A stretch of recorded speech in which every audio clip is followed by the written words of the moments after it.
Bonsoir à tous et bienvenue à Sorbonne Université pour cette 31e édition. La fête de la science est consacrée au changement climatique, un enjeu majeur pour les citoyens, mais aussi pour les pouvoirs publics. Alors c'est vrai que depuis de très nombreuses années maintenant, des décennies même, de nombreuses initiatives sont mises en place, que ce soit de manière nationale, internationale.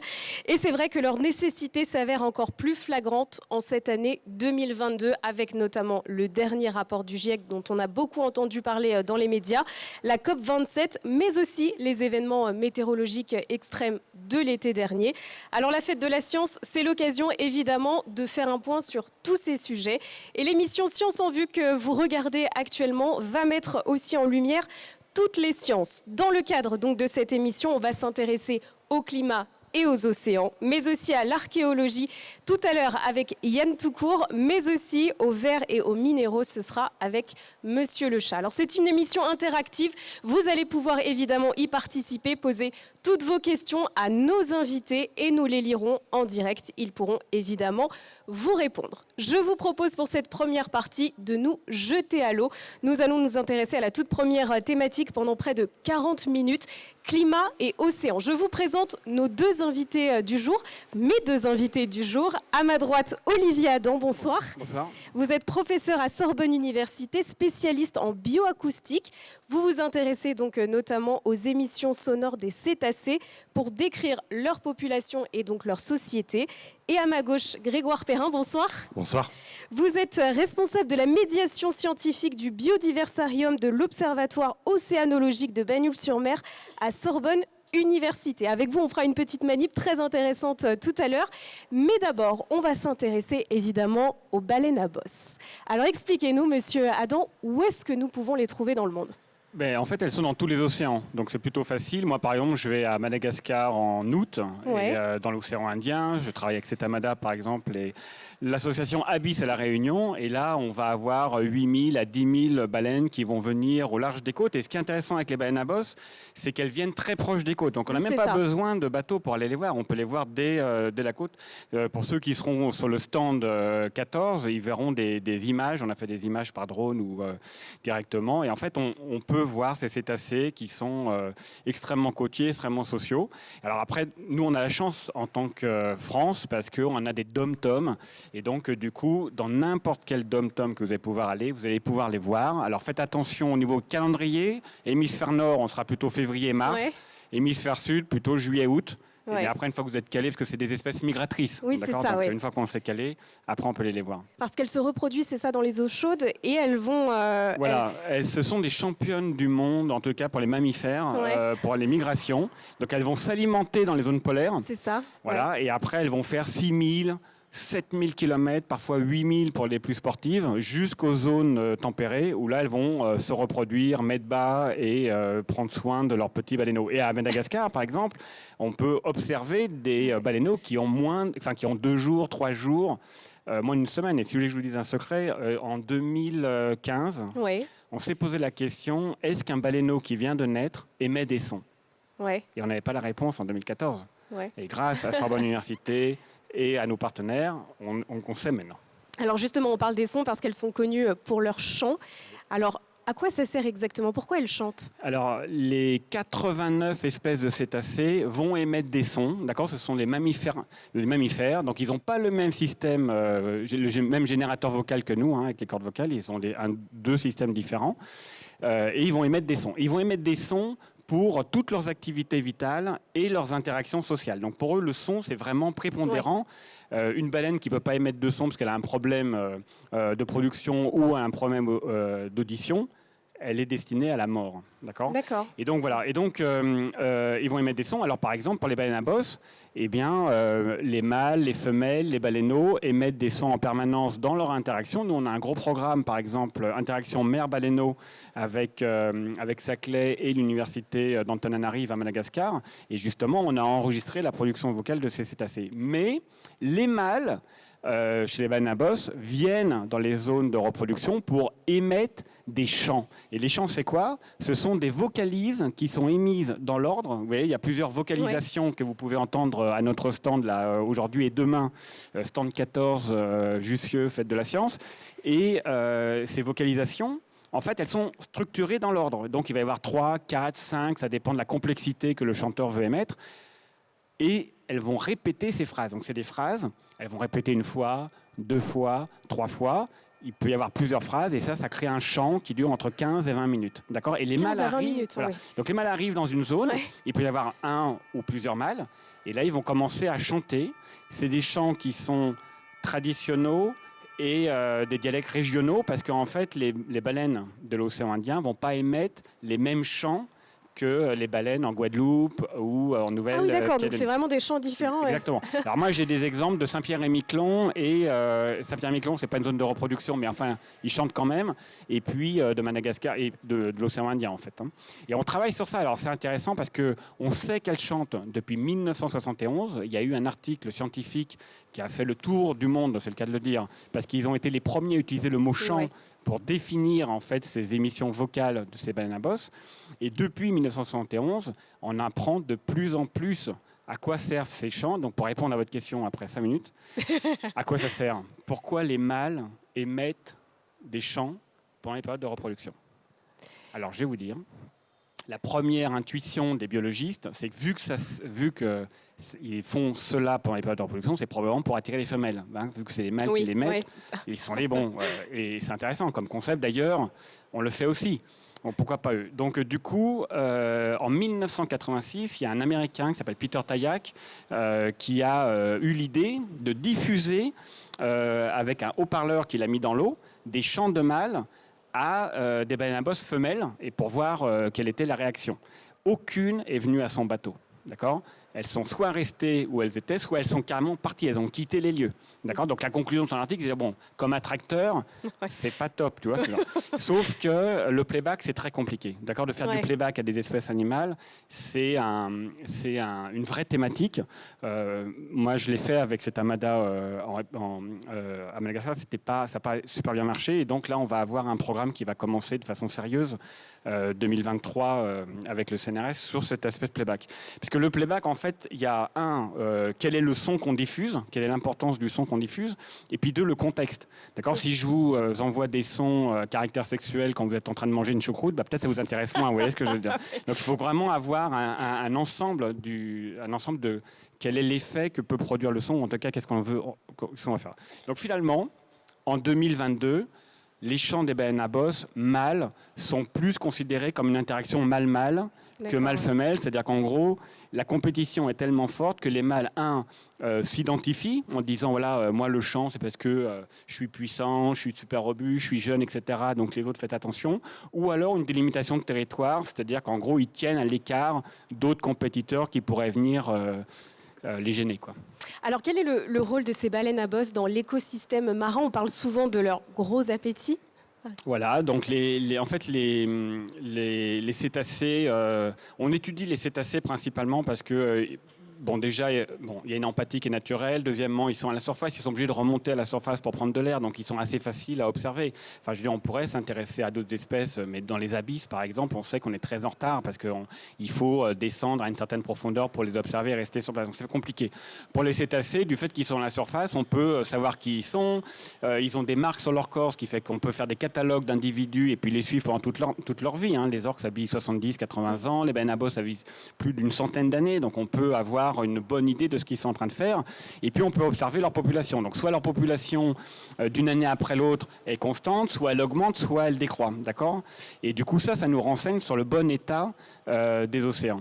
Et c'est des paramètres importants parce qu'elles ont été massacrées pendant la chasse industrielle au 19e et au 20e siècle. Et donc là maintenant, on essaye de voir si l'impact des activités humaines en 2022 est trop fort ou de façon raisonnable, permet quand même à elles que leur population se régénère. Alors justement, est-ce que les activités humaines sont un risque pour ces baleines ou est-ce qu'on en est ? Quelles sont vos dernières recherches à ce sujet ? Voilà, donc là, c'est des thématiques qui sont des thématiques principales. On n'a jamais parlé autant d'océans dans les 5 dernières années. Il y a eu un One Ocean Summit, par exemple, en France, qui a été organisé par le président Macron en février.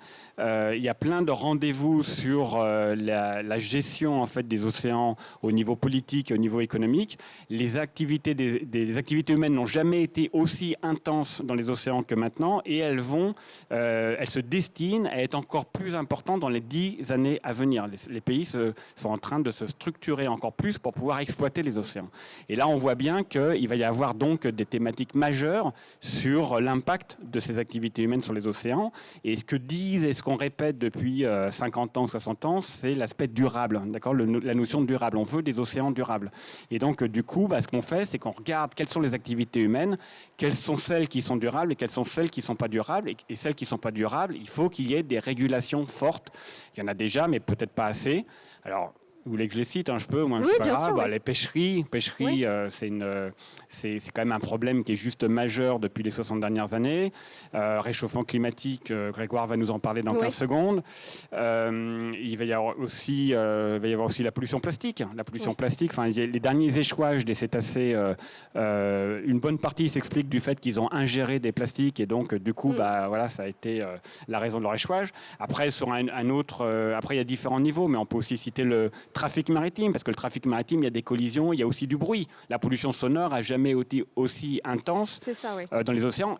Alors, la France est moteur au niveau Europe sur la réduction du bruit dans les océans. À l'heure de 2030, on devrait réguler sur ce point-là. Donc, affaire à suivre. Et puis voilà, après, il y a d'autres activités, mais qui sont peut-être moins... vous parliez de la pêche, mais c'est parce que les baleines à bosse, et ça rejoint ce que vous disiez tout à l'heure, elles nagent près des côtes et c'est là qu'on peut les retrouver. Voilà, il y a donc il y a des captures qu'on dit accidentelles parce qu'elles s'en mêlent dans des filets de pêche ou dans des résidus de palangres, etc. Donc ça, c'est compliqué. Et puis surtout aussi, c'est que les pêcheries qui vident des écosystèmes complets, et du coup, il y a moins de nourriture, les écosystèmes sont détruits, et donc s'il y a moins de nourriture, elles ont moins à manger, elles sont plus fragiles, et ça peut expliquer des échouages. Là, par exemple, il y a 3 échouages de rorqual commun qui ont eu lieu sur les côtes atlantiques françaises, et c'était, au moins pour une d'entre elles, c'était famine. Très bien. Alors, si vous avez des questions, évidemment, pour Olivier Adam, n'hésitez pas. Ça se passe sur le live de donc la vidéo YouTube. Je les lirai donc tout à l'heure à mon invité. Alors, on parlait des activités humaines qui sont évidemment, et ça, les scientifiques sont assez unanimes, responsables du réchauffement climatique. Je me tourne vers vous, du coup, Grégoire Perrin. On va s'intéresser évidemment à l'impact du réchauffement climatique sur les océans. On parle très souvent, c'est vrai, de la montée des eaux. À quoi est-ce dû exactement ? Je vais essayer de vous expliquer ça un petit peu rapidement. Elle est due à deux choses principalement. Alors la première chose, c'est la fonte des calottes glaciaires. Toute cette eau douce qu'on va retrouver sur les continents, qu'on a sur la Terre. Donc là, typiquement, de ce côté-ci, vous avez un continent qui est recouvert de glace. Et de l'autre côté, j'ai une mer qui est gelée, ce qu'on va appeler de la banquise. Et la fonte de la calotte glaciaire, lorsque cette neige va fondre, elle va se retrouver en mer. C'est de l'eau douce qui va remplir en fait les océans. Par contre, lorsque la banquise va fondre, elle, c'est de l'eau de mer qui est gelée en fait. Et lorsqu'elle va fondre, elle ne va pas prendre plus de place dans les océans. Donc la raison pour laquelle on va voir de la montée des eaux, c'est vraiment la fonte de la neige, de l'eau douce que nous avons sur nos continents. Voilà, imaginez qu'ici, par exemple, c'est le Groenland. Le Groenland est recouvert de neige. On considère, par exemple, que si toute la neige se retrouvait qui est sur le Groenland fondait, on aurait une élévation à peu près de 7 mètres du niveau de la mer. Alors, je vous rassure, ce n'est pas du tout le cas. On en est très, très loin. Mais c'est ce qui commence un peu à se passer. Alors c'est très intéressant parce qu'on entend très souvent des personnes nous dire c'est vrai que quand j'ai un glaçon dans mon verre et qui fond, ça fait pas monter le niveau de l'eau. Donc non, c'est pas vrai, le réchauffement climatique ne va pas faire augmenter les eaux en fait. Mais en fait, ce que vous expliquez, c'est que non, on confond et il y a la glace continentale et c'est ça le problème en fait. Exactement, c'est les glaciers. Vous avez aussi toute la neige que nous avons sur nos montagnes. Elle finit par fondre. Tout le monde a entendu parler du recul des glaciers. Ces glaciers qui commencent à disparaître petit à petit. Ils disparaissent pas vraiment en fait. C'est que cette eau qui est gelée, elle se transforme en eau liquide, et cette eau liquide, elle se retrouve dans la mer. Donc elle remplit les océans en fait. Petit à petit, c'est à cause de ça qu'on va avoir une montée des eaux. Et puis il y a une deuxième cause en fait qui est assez importante. Et là, on va essayer de faire une petite expérience. Vous voyez, j'ai rempli un bocal. Bon, alors c'est de l'eau rouge. C'est de l'eau rouge parce que avec de l'eau bleue, c'était pas très visuel. Visible, donc on va essayer de voir si ça marche mieux avec de l'eau rouge. Et puis ici, j'ai le changement climatique, j'ai le réchauffement climatique. C'est le sèche-cheveux qu'on va accélérer. Réchauffement climatique accéléré. Voilà, sinon, ça marcherait. J'avais mis de l'eau froide, mais on va accélérer un peu le processus. Et donc on va chauffer cette eau. On va chauffer cette eau et puis vous pouvez remarquer que sur le bouchon, il y a un petit tube. Alors ça va prendre à peu près une trentaine de secondes normalement. On va chauffer l'eau. On va regarder ce qui se passe. On voit qu'elle augmente un petit peu, ouais.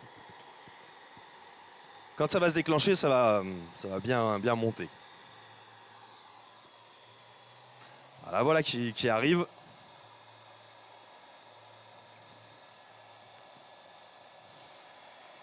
Donc qu'est-ce que ça veut dire exactement quand l'eau... En fait, ce qui se passe, c'est que l'eau, lorsqu'elle se réchauffe, alors ça, vous voyez, on la voit qui commence à monter. Ouais, le niveau augmente. En fait, tout simplement, quand l'eau, on la chauffe, elle prend plus de place. On appelle ça la dilatation. C'est vrai pour beaucoup de liquides, de gaz. On va chauffer cette eau, elle va prendre plus de place. Donc tout simplement, quand l'atmosphère se réchauffe, il y a des échanges entre l'atmosphère et la mer, et du coup la mer se réchauffe.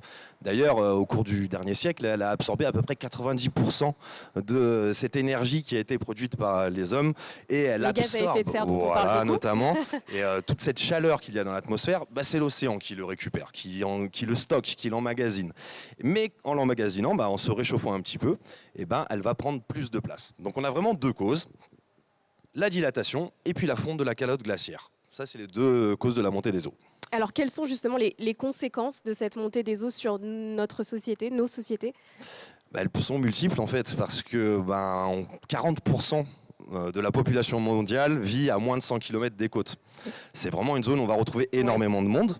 Donc tous ces gens qui vivent près de la côte, ils peuvent être impactés par cette montée des eaux. Les rapports du GIEC dont vous avez parlé tout à l'heure, il y a plusieurs hypothèses. Ils ont différents modèles qui sont plus ou moins optimistes. Même les plus optimistes annoncent pour 2100 une montée des eaux de 60 cm au moins, et qui pourrait atteindre plus d'1 mètre, jusqu'à 1,10 m, suivant les modèles les plus pessimistes.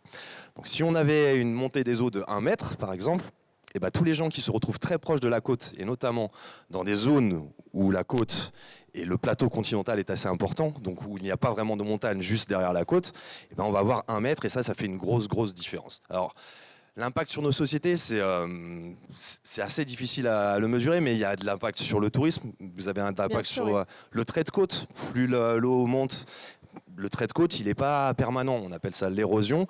On va avoir les terres qui reculent. On peut avoir aussi un impact sur l'eau douce. C'est peu connu, mais en fait, on a des nappes phréatiques qui nous permettent, nous, de boire de l'eau douce, qui sont assez proches de la côte. Et si elles montent, elles peuvent être contaminées par de l'eau salée, des nappes phréatiques qu'on ne pourrait plus utiliser, les infrastructures. Alors, il y a des moyens de lutter contre ça. On peut se protéger de cette eau qui monte, mais tout le monde n'a pas la capacité en fait de le faire. On pourrait monter des digues, on peut monter des choses, mais dans certains endroits du monde, ça ne sera pas faisable. Et ça va certainement engendrer de grands déplacements de population, puisqu'ils ne pourront plus habiter à ces endroits-là. Et les déplacements de population, malheureusement, on sait aussi que ça enchaîne beaucoup de problèmes politiques et géopolitiques même. Alors, on a entendu parler l'été dernier de canicules marines, notamment mer Méditerranée, puisque c'est vrai qu'on a relevé une température au mois de juillet de 30 degrés au large de la Corse. Donc l'eau, 30 degrés, c'était même plus chaud qu'un jacuzzi. Alors, qu'est-ce que ça veut dire une canicule marine ? Alors une canicule marine. Alors une canicule marine, on parle de réchauffement. Tout à l'heure, je vous ai expliqué, l'eau, elle se réchauffe, elle absorbe de l'énergie, du coup, elle est de plus en plus chaude. Une canicule marine, c'est éphémère. C'est un moment assez court où on a une très forte augmentation de la température de l'eau sur une profondeur qui n'est pas forcément très importante, c'est-à-dire c'est pas les océans globalement, mais c'est exactement ce qu'on va vivre aussi nous en été, une canicule, c'est-à-dire pendant 2 mois, vous avez énormément de chaleur dans l'atmosphère, et du coup, la couche de surface, elle va aussi se réchauffer énormément. énormément. Et là, c'est des montées très importantes. Hein. Quand je vous dis 30 degrés, on est 5, 6, 7 degrés au-dessus des normales, en fait. Degrés, ouais. Donc voilà, il y a des endroits, alors c'est vrai sur toute la Méditerranée. La Méditerranée est une mer fermée qui est plus impactée par ce genre de choses. Qu'on appelle un hotspot, d'ailleurs. C'est ce qu'on appelle un hotspot. C'est un hotspot, aussi un hotspot de biodiversité. C'est un endroit où vous avez énormément d'écosystèmes près des côtes qui sont... il y a une richesse en biodiversité qui est assez impressionnante aussi, mais une biodiversité qui est en danger du coup. Donc une canicule marine, c'est une vague de chaleur très importante dans la mer. Alors justement, cette hausse des températures de l'eau de la mer, des océans, quelles conséquences concrètement ça a sur la biodiversité, donc les populations d'animaux, les végétaux ? Alors elles sont multiples et elles sont différentes suivant justement ces écosystèmes et puis ces populations-là. Je vais vous prendre un petit exemple assez simple. Vous avez un poisson qui se retrouve dans une eau qui se retrouve un peu trop chaude pour lui. Et ben, elle va pouvoir assez facilement soit aller plus profond, soit aller trouver un endroit où l'eau est un peu plus fraîche, donc se déplacer. On a aussi pas mal d'écosystèmes, mais d'animaux qui ne peuvent pas bouger. Typiquement, nous, en Méditerranée, nous avons des gorgones de la famille des coraux qui vivent pas très profondes. Les premières qu'on va rencontrer, on les retrouve à 10-15 mètres de profondeur dans certains endroits. Elles ne peuvent pas se déplacer. Donc avec une augmentation de la température de 4-5 degrés, soit elles s'acclimatent, c'est-à-dire qu'elles sont capables de supporter cette augmentation de la température, soit elles n'en sont pas capables, et là on va avoir des impacts importants. On observe certaines choses sur les gorgones, on commence à observer des choses. On ne peut pas dire que ce soit catastrophique pour l'instant, mais on voit quand même des populations de gorgones qui se dégradent lorsqu'on a ces canicules marines. Oui. Et il faut penser aussi aux végétaux. Eux aussi, ils ne peuvent pas se déplacer. On a un écosystème qui est très très riche en Méditerranée qui s'appelle l'herbier de Posidonie. C'est une plante marine qui a un rôle capital dans les écosystèmes marins méditerranéens parce que c'est une nurserie. C'est un endroit où les animaux vont venir se nourrir, se reproduire. C'est un endroit où on va retrouver aussi, qui va produire énormément d'oxygène pour tous ceux qui vivent à cet endroit-là. Et ces Posidonies, on l'a très très bien vu ça, c'est une herbe. Comme lorsque sur Terre, il y a un moment, elles vont faner quand il fait trop chaud. Ou alors elles vont faner parce que la saison, c'est le moment de faner. Nous, on voit ces herbiers de Posidonie qui se dégradent beaucoup plus rapidement lorsqu'on a des canicules marines. Et c'est vraiment des écosystèmes qu'on essaye de protéger, en plus, qui ont été très impactés par d'autres raisons, qui sont capitaux pour nos écosystèmes méditerranéens. Et on entend beaucoup parler aussi de la grande barrière de corail, notamment qui disparaît, qui blanchit avec la hausse des températures. Alors là, on est vraiment sur un phénomène qui est totalement différent que les canicules. C'est-à-dire, notre mer Méditerranée, moi je viens de Bagnoul-sur-Mer. Nous, l'eau, elle est à 22 degrés l'été. Mais l'hiver, elle est plutôt à 14-15. Donc il y a des animaux déjà qui sont, comme je vous dis, qui sont adaptés, qui savent s'acclimater à des variations de température. Lorsqu'on est sur un océan tropical, où la mer a une température constante, autour de 27 degrés toute l'année, si vous faites une toute petite modification, vous voyez, quand je vous dis une canicule marine, on est à plus 5, plus 6 degrés, la mer, elle se réchauffe beaucoup moins vite. On parle de 0,1 degré par décennie à certains moments. Oui, bien sûr. Donc on est sur des toutes petites variations.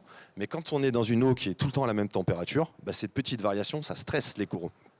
Les coraux, ils ont dans leur corps, en fait, ils vivent en symbiose avec une algue microscopique, une famille d'algues qui s'appelle les zoozanthelles. Et lorsqu'ils vont blanchir, ils vont expulser ces algues. Et du coup, ces algues leur fournissent à peu près 70% de leur apport énergétique. En fait, elles nourrissent leur hôte. Et en expulsant ces algues, du coup, ils blanchissent. Ils n'ont plus la couleur de la zoozanthelle, mais ils finissent par mourir parce qu'ils ont 70% d'énergie en moins. Et on parle beaucoup de la crème solaire aussi en été en rapport avec les coraux, parce que ça a un lien finalement. C'est pour ça qu'on voit de plus en plus de crème solaire bio, parce que du coup, il n'y a pas ce composant chimique qui fait que les coraux, et qui sont d'ailleurs des crèmes solaires qui sont d'ailleurs interdites dans certains endroits du monde pour préserver ces coraux justement. C'est le cas à Hawaï, effectivement. Par exemple, oui. Après, les crèmes solaires bio, moi je travaille dans un laboratoire, on a vraiment une unité de recherche qui travaille sur l'impact des crèmes solaires sur le milieu marin. On n'a pas encore étudié les crèmes solaires bio, pas tellement. On sait aussi que ça a un impact parce que effectivement, elles sont moins toxiques, mais elles se déposent quand même sur les coraux, elles recouvrent les coraux et du coup, on n'est pas sûr que ce soit si bien que ça. Ouais.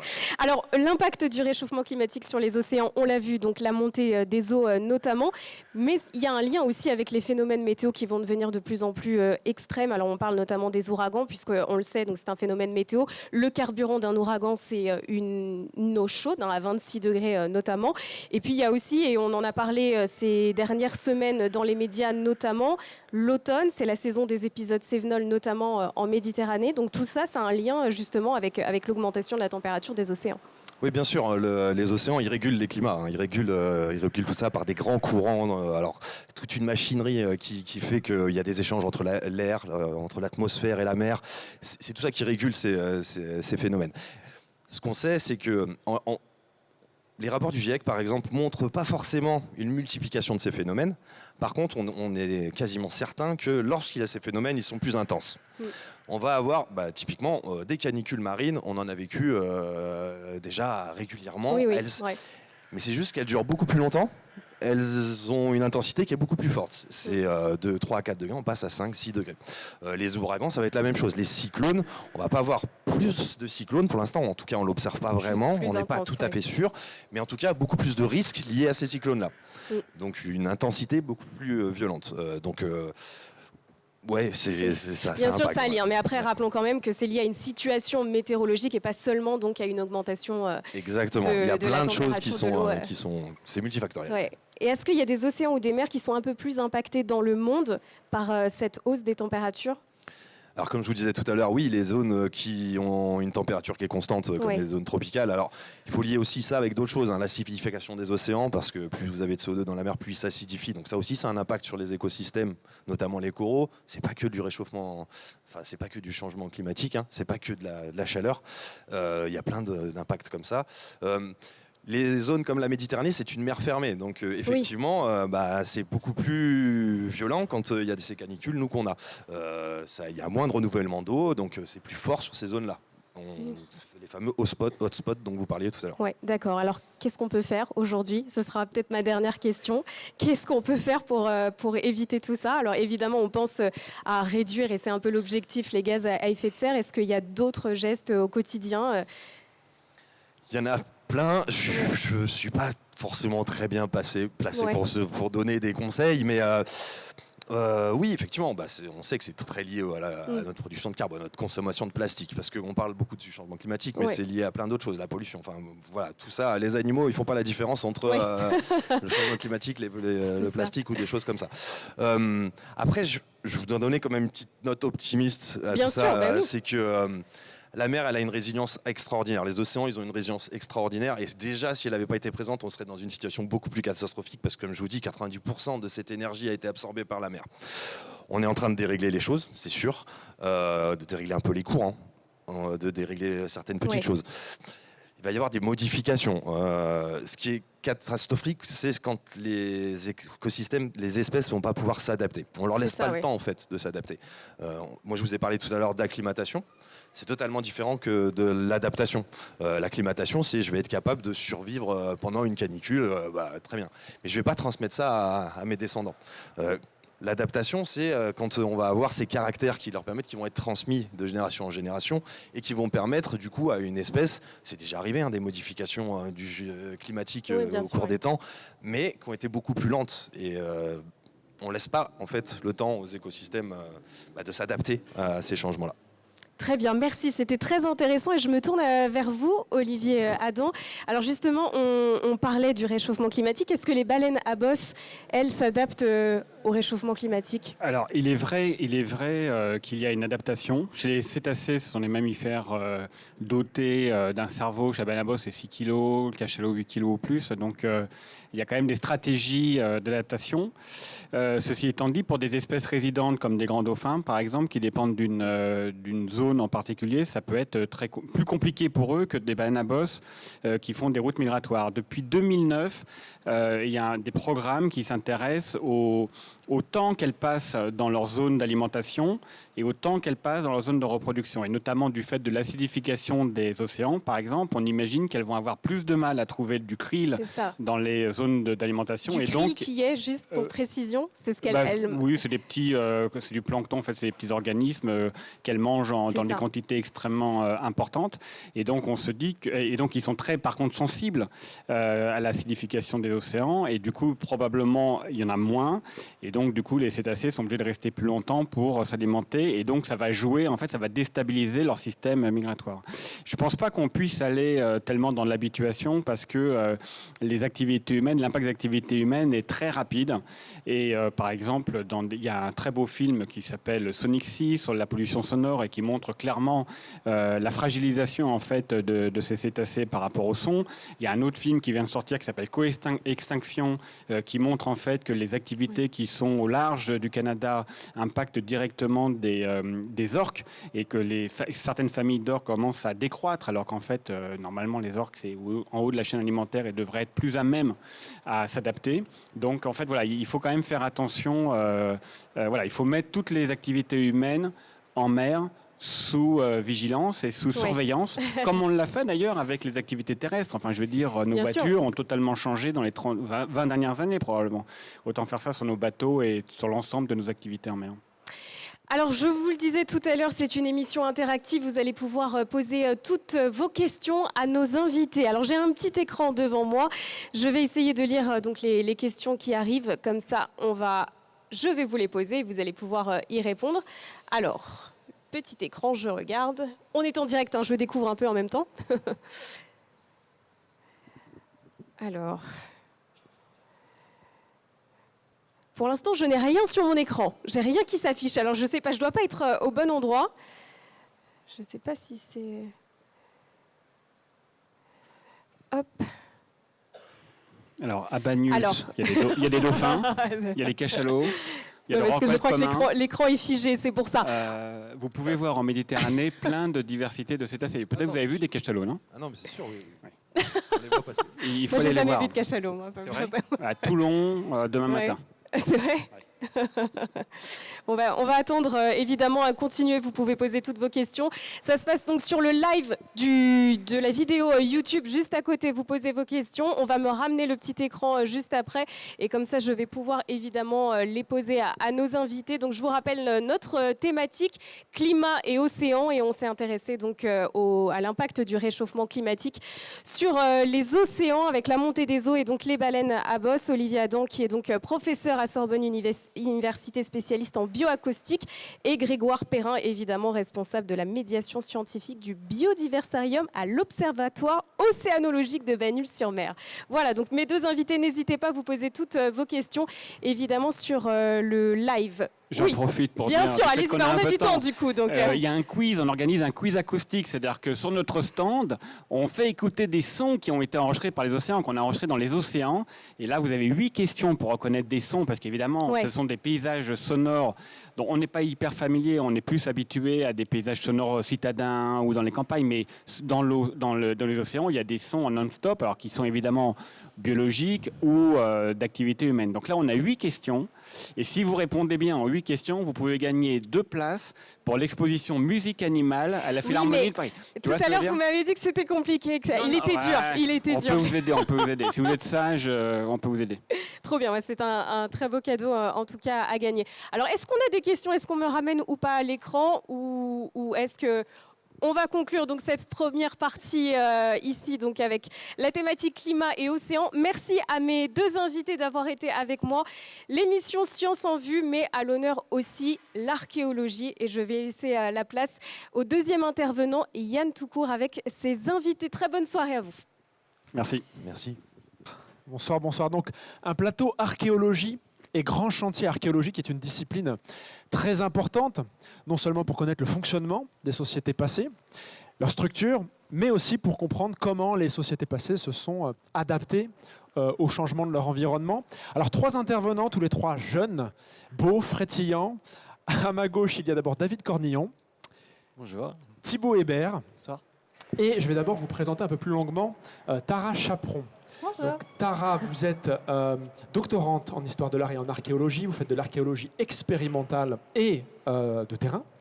C'est ça. Et on a un point commun tous les deux, c'est qu'on déconstruit des idées reçues. Est-ce que vous pouvez nous indiquer quelles idées reçues vous contribuez à débunker? Alors moi du coup je travaille essentiellement donc, sur le début de la haute couture. Donc mon gros souci c'est de montrer que chez les sociétés anciennes, il y a un souci de l'esthétique qui existe, les gens sont cookés, malgré qu'on est à des périodes de 2000 à 800 avant notre ère, donc ça paraît très loin, on n'a pas forcément l'idée qu'ils puissent avoir cette recherche, mais si, c'est vrai, la mode existait, il y a une forme de haute couture qui existait, et donc c'est tout ça que j'essaye de démontrer. Donc de moins 2000 à moins 800, donc il y a 3 à 4 000 ans, c'est l'âge du bronze, c'est ça. Et vous vous appuyez sur quel type de source, sur quel type de traces pour savoir comment s'habiller les femmes et les hommes d'Europe du Nord, je crois, c'est ça? Alors moi, je travaille sur toute l'Europe, donc je travaille sur 2 types de sources principalement. Donc dans le Nord, on a la chance d'avoir des costumes complets qui ont été conservés. Donc on pourrait encore les porter tellement ils sont dans une qualité absolument exceptionnelle. Conservés, comment? Alors du coup, c'est grâce aux méthodes d'inhumation qui étaient utilisées à l'époque. Donc en fait, l'élite était enterrée dans des cercueils de chêne qui étaient après placés sous un tumulus, donc un tas de terre et de gazon. Et en fait, du coup, ça protégeait de la pluie, ça protégeait donc de l'humidité, tout ce que ça engendre sur la conservation des éléments, que ce soit donc les bijoux, les vêtements ou les cheveux. Et le chêne, ça libère une acidité qui protège donc les cheveux, les dents, les ongles. On a aussi donc les vêtements. On n'a pas les os en revanche, mais ça permet quand même de réfléchir sur les coiffures, comment ils s'habillaient. Quant au sud, c'est un tout autre contexte. Là, on n'a pas de textiles qui ont été conservés, mais on a des fresques. Et ces fresques, elles sont représentées de manière très détaillée, donc on peut reconstruire après le vêtement et l'imaginer aussi le vêtement sur un corps, ce qui aide beaucoup au travail de reconstitution et le travail de transparence, des couleurs, du détail, etc. Tout à l'heure, j'ai commencé en vous voyant, mais en fait, on va se tutoyer parce que ça va être beaucoup plus simple. Tu nous as amené quelque chose ici, je crois. Est-ce que tu peux nous expliquer un petit peu? Du coup, donc moi, ce que je fais beaucoup pour comprendre comment les personnes s'habillaient, puis comment les vêtements étaient conçus, je m'amuse à essayer de refaire moi-même les vêtements. Donc, évidemment, je n'ai pas les matières comme à l'époque, puisque déjà, par exemple, tous les vêtements étaient en laine, et les moutons ne ressemblaient pas du tout aux moutons qu'on a aujourd'hui. Donc, c'est vraiment un tissu qui redonne l'aspect, mais pas la matière. Alors donc là, si on est sur un vêtement porté par un homme de l'âge du bronze, d'une très haute société, donc ça va être toi aujourd'hui. Est-ce que c'est un vêtement porté par les élites? Élite, là on est vraiment dans de la haute couture. Okay, on n'est pas sur un vêtement porté par n'importe qui. Alors, tout d'abord, donc il faut quand même quelques personnes pour aider. C'est quand même pas un vêtement qu'on peut enfiler tout seul. J'ai des serviteurs. Si vous avez 1 ou 2 esclaves, ça ira tout à fait pour porter ce genre de vêtements. Je ne sais pas si ça passe à l'image, mais je suis plutôt très grand. Ils étaient très grands, les hommes du Nord, il y a 3-4 000 ans? Ils étaient plutôt grands, oui. En Europe du Nord, surtout, oui, ils étaient plutôt grands. On est dans des personnes qui faisaient 1m80, même plus. Donc là, on débunk une autre idée reçue. Voilà, oui, aussi. Donc c'est ça l'avantage aussi avec l'archéologie, c'est qu'on fait tout un travail sur l'apparence physique des personnes, ce qu'ils mangeaient, à quoi ils ressemblaient. Et ça, on peut le savoir par tous les restes. Je joue le rôle jusqu'au bout, vous avez vu, je n'aide pas. D'accord. Donc, du coup, là, on a ça. Ensuite, explication. Ça, c'est comment on appelle cette... Alors, du coup, c'est comme une robe portefeuille. Enfin, ça, c'est du coup des termes qu'on utilise de la mode actuelle pour comprendre comment on pourrait décrire leurs vêtements avant. Évidemment, on est sur des sociétés qui connaissaient l'écriture, mais qui décidaient de ne pas l'utiliser. Donc, on ne sait pas comment ils appelaient leurs costumes, ni même comment eux-mêmes s'appelaient. Mais on a leurs costumes. Donc, après, c'est une forme de langage quand même. On apprend sur leurs considérations, leur esthétique, etc. Donc, ils jouaient sur le repli qu'ils pouvaient parfois ramener jusque devant, parce que plus on a de tissu, plus ça veut dire qu'on a plus de laine, et donc plus on est riche. Et donc, pour après compléter le costume, ils ajoutaient une petite cape. C'est torse nu dessous ou torse nu. D'accord. Donc pareil, ça donne sur les questions de chaud, froid, est-ce qu'ils étaient plus résistants que nous aujourd'hui? En Europe du Nord, torse nu, là, on est au juste Danemark. Ça. Voilà, c'est ça. Et ils avaient l'air de le vivre très bien, puisque tout le monde le portait. Alors, comme vous pouvez le voir, la cape n'est pas super pratique, elle tombe régulièrement. Donc ça veut dire que c'était quand même quelque chose d'assez esthétique. On n'est pas sur un modèle où on va se déplacer avec. Mais si on a l'envie de se déplacer, on peut parfois rajouter une petite épingle en bronze. Ah, c'est ce que tu as amené ici, non? Alors non, ça c'est même autre chose, mais on est sur le même principe. Là, c'est des vite fait, ce que j'ai réalisé, c'est pour représenter des tutulis. C'est comme des petites broches qui avaient une petite pointe au milieu qui était faite en bronze. Et là, du coup, ils venaient pour décorer. Donc ça peut être ici, par exemple, ou sur la ceinture. Donc là, je suis à la pointe de la mode Là, scandinave. la pointe de la mode. D'accord. Et le dernier chic, c'est ça, parce que le bronze, c'est une matière qui n'est pas disponible au Danemark, parce que c'est un alliage donc, de le cuivre et l'étain, deux sources où il n'y a pas de mine dans les pays scandinaves à l'époque. Donc ça veut dire qu'ils étaient en communication avec non seulement donc, la France sur les côtes atlantiques, et en plus même plus loin vers la Syrie, même pour aller rechercher les deux éléments. Donc, voilà. Donc ça veut dire, encore une fois, c'est d'autres matières luxueuses qu'ils allaient rechercher. Si je résume, là, je suis prêt à me faire enterrer. C'est pas un vêtement justement funéraire, c'est un vêtement qui était porté quotidiennement. Et qui après, est réutilisé pour le... Comment est-ce que vous avez pu retrouver justement... Ça, alors du coup, on a des capes qui ont été conservées. Et donc justement, en les dépliant, on peut savoir du coup les formes qu'elles avaient, comment elles étaient coupées, comment ils les assemblaient et comment ils les portaient. On voit aux traces d'usure si c'était porté quotidiennement ou pas, s'il y avait des bijoux qui étaient mis au-dessus. C'est pas forcément, parfois, la panoplie qu'ils portaient tous les jours n'est pas forcément celle avec laquelle ils s'enterraient. Donc parfois, ils pouvaient avoir plus de bijoux que sur l'exemple ici. Mais voilà, globalement, le vêtement, en tout cas, c'était ça. Alors, merci beaucoup Tara. Je vais essayer de retrouver ma tenue d'origine et pendant ce temps-là, je vais en profiter pour présenter David, qui se trouve donc à ma gauche. David Cornillon, vous êtes doctorant en archéologie à Sorbonne Université et vous êtes spécialiste du portrait à la fin de l'Antiquité classique, c'est ça ? Oui, c'est ça. Effectivement, j'étudie le portrait impérial, le portrait des empereurs. Donc, vous avez deux exemples ici que je vais déployer juste ensuite. Donc, je travaille précisément sur une chronologie qui va donc de 235 à 285 après Jésus-Christ. Donc, c'est 50 années qu'on appelle l'anarchie militaire, la période de l'anarchie militaire, et on l'appelle également la période des empereurs soldats, parce qu'en fait, à cette époque, c'est l'armée qui décide des empereurs. C'est l'armée qui fait monter sur le trône des personnages, généralement des généraux, mais pas que, il y a toujours quelques exceptions. Donc c'est une période assez troublée politiquement, puisque près de 25 empereurs vont se succéder durant ces 50 ans. C'est aussi une période de mutation, puisque c'est...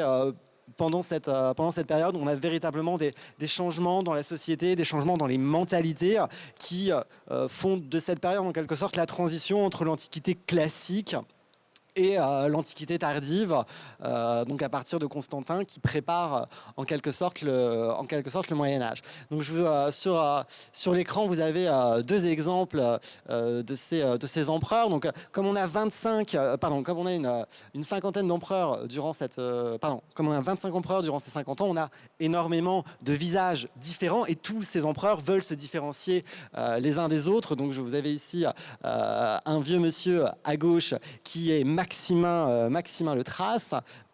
Exactement, Maximin le Thrace, qui est le premier empereur de la période. Donc vous voyez qu'on a ici une représentation d'un monsieur âgé avec toutes les marques de l'âge possibles. Il n'a pas du tout cherché à se montrer de manière idéalisée, de manière jeune, pas du tout. On a vraiment une mise en avant des marques de l'âge. Vous voyez qu'il a les rides, il a les chairs un peu tombantes. Et puis à droite, vous avez un autre empereur, beaucoup plus jeune cette fois, qui s'appelle Gordien III.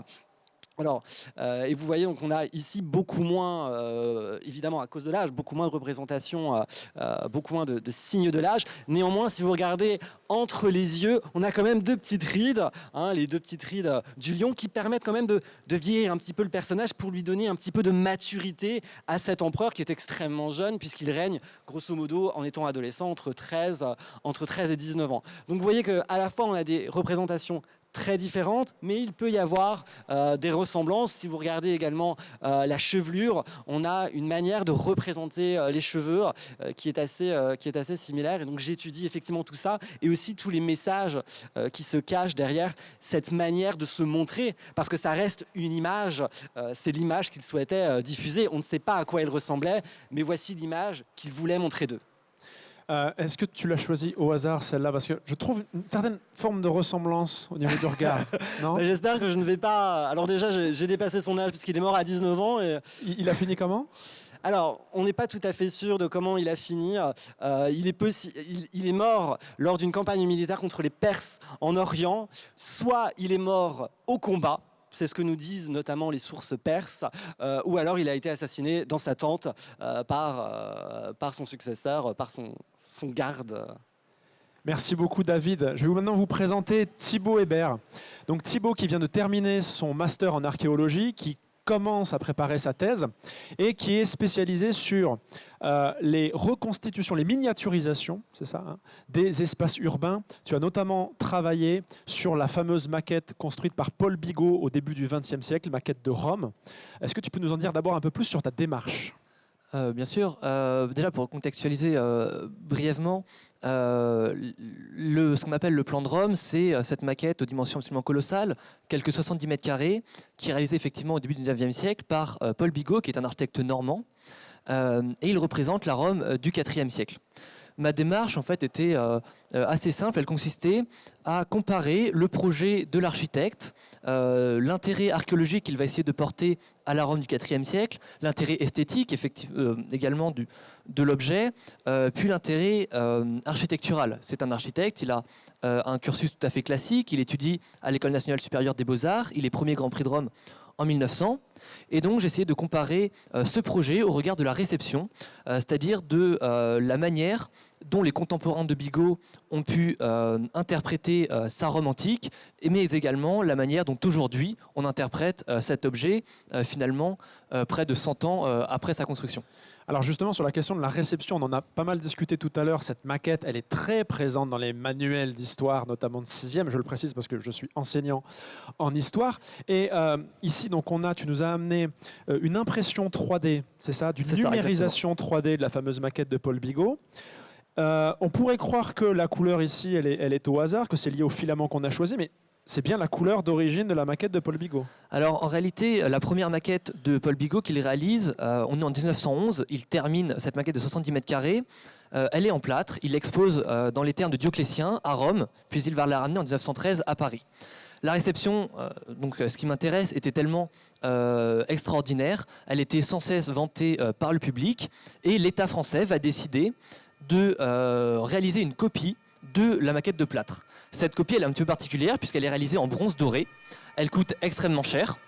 Et c'est donc l'État français, et en particulier le Parlement, c'est-à-dire l'Assemblée nationale et le Sénat, qui vont voter et ratifier un texte de loi en 1913 pour financer à hauteur de 80 000 francs, à l'époque c'est absolument colossal, la réalisation de cette maquette. À titre de comparaison, une comparaison que j'aime beaucoup citer. À ma connaissance, il n'y a que 2 œuvres d'art qui ont été financées par l'État français et par le Parlement. Notre-Dame de Paris, récemment, pour sa restauration, et le plan de Rome de Paul Bigot. Et je pense que la comparaison fonctionne bien pour montrer l'importance de ce plan relief, de cette maquette, à l'époque, au début donc, du XXe siècle. Alors, je crois que vous avez prévu de nous parler un peu plus spécifiquement donc, de la reconstitution qu'on a ici, du morceau, on va dire, de cette reproduction de la maquette. Déjà, première question. En échelle, là à peu près, on est sur quelle distance dans la réalité ? Alors, bon, déjà, ce qu'il faut comprendre évidemment, c'est que c'est une miniaturisation de la miniaturisation. La maquette originelle, en bronze doré, elle est réalisée à l'échelle 1/400e. Sur le véritable fragment de la maquette, de cet endroit-là à cet endroit-là, on a à peu près 1 mètre. Autrement dit, à l'échelle véritable, on a 400 mètres.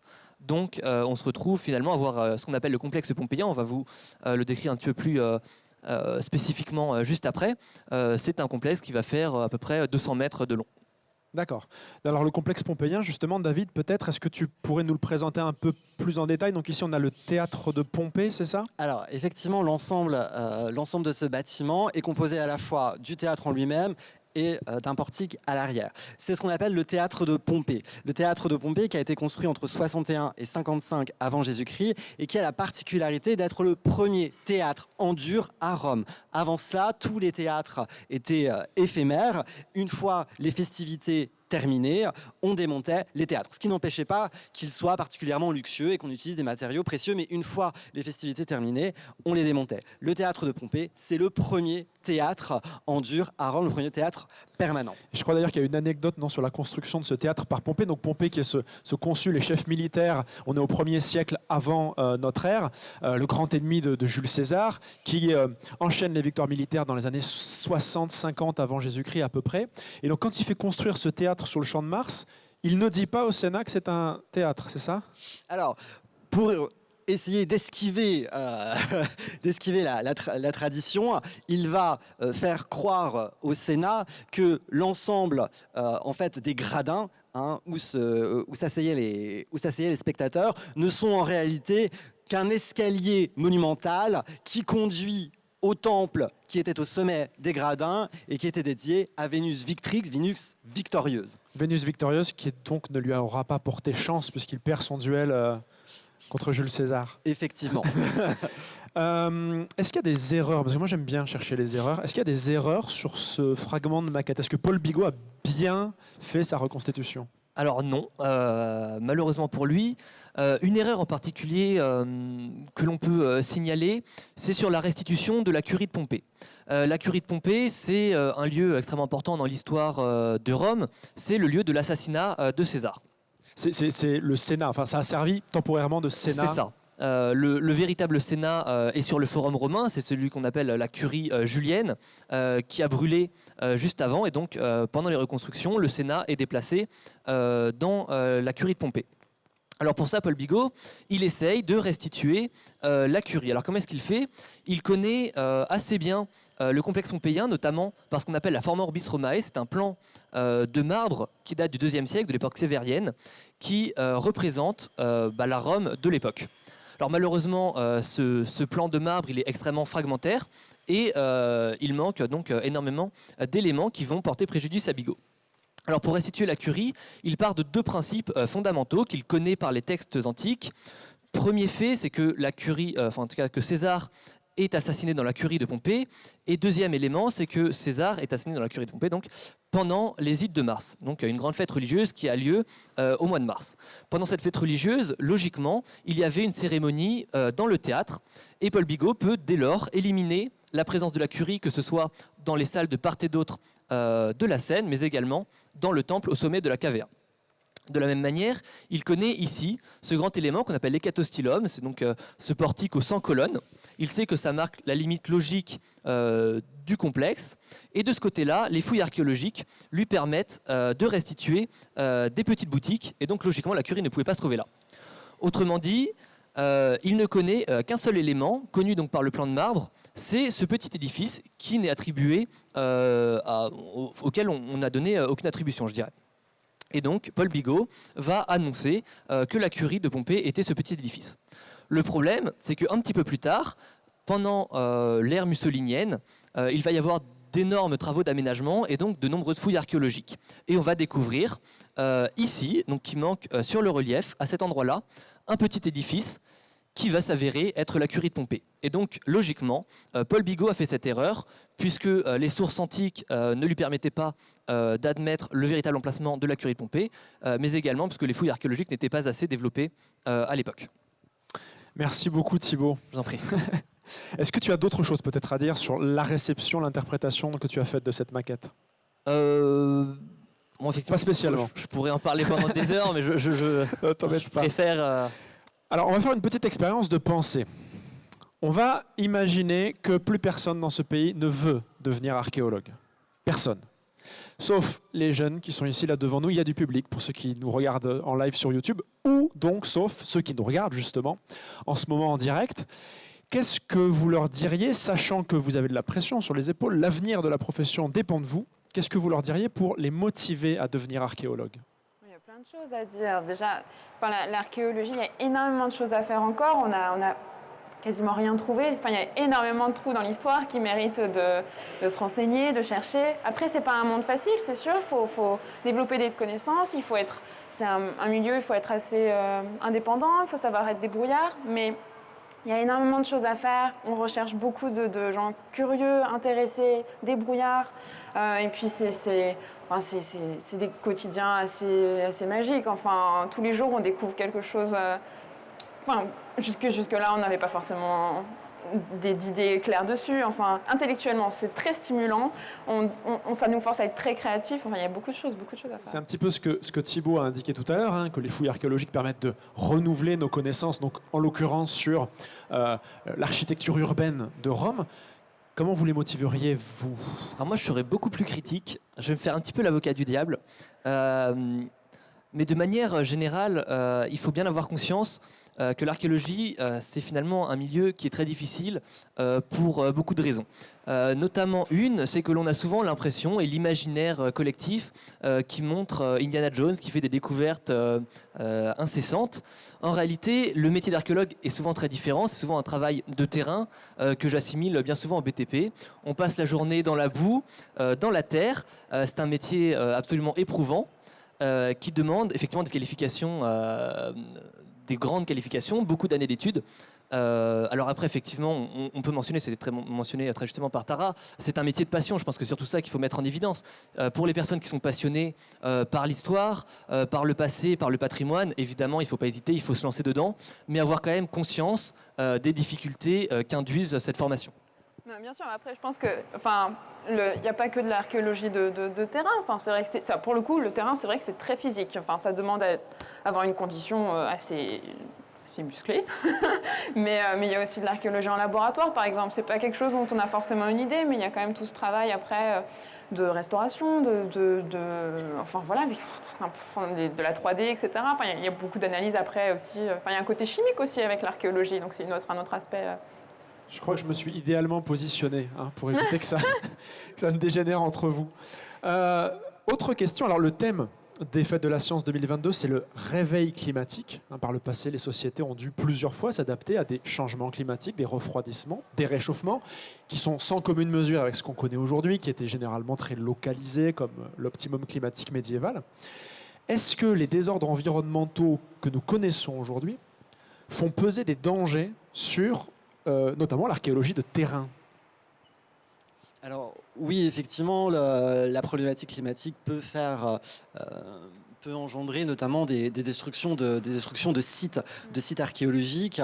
Je prends un exemple précis avec le réchauffement climatique, la raréfaction de l'eau. Les États peuvent être tentés de construire des barrages, de construire de nombreux barrages. Et les lacs de rétention d'eau en amont des barrages peuvent détruire des sites archéologiques. Et on en a de nombreux exemples. Alors vous connaissez probablement le sauvetage des temples d'Abou Simbel à Assouan par l'UNESCO dans les années 60. Mais on a aussi d'autres exemples plus malheureux, en tout cas à nuancer, puisque par exemple en Turquie, le barrage de Birsik qui a été construit dans les années 90, le lac de rétention de ce barrage a détruit une ville hellénistique, une ville gréco-romaine qui s'appelle la ville de Zogma.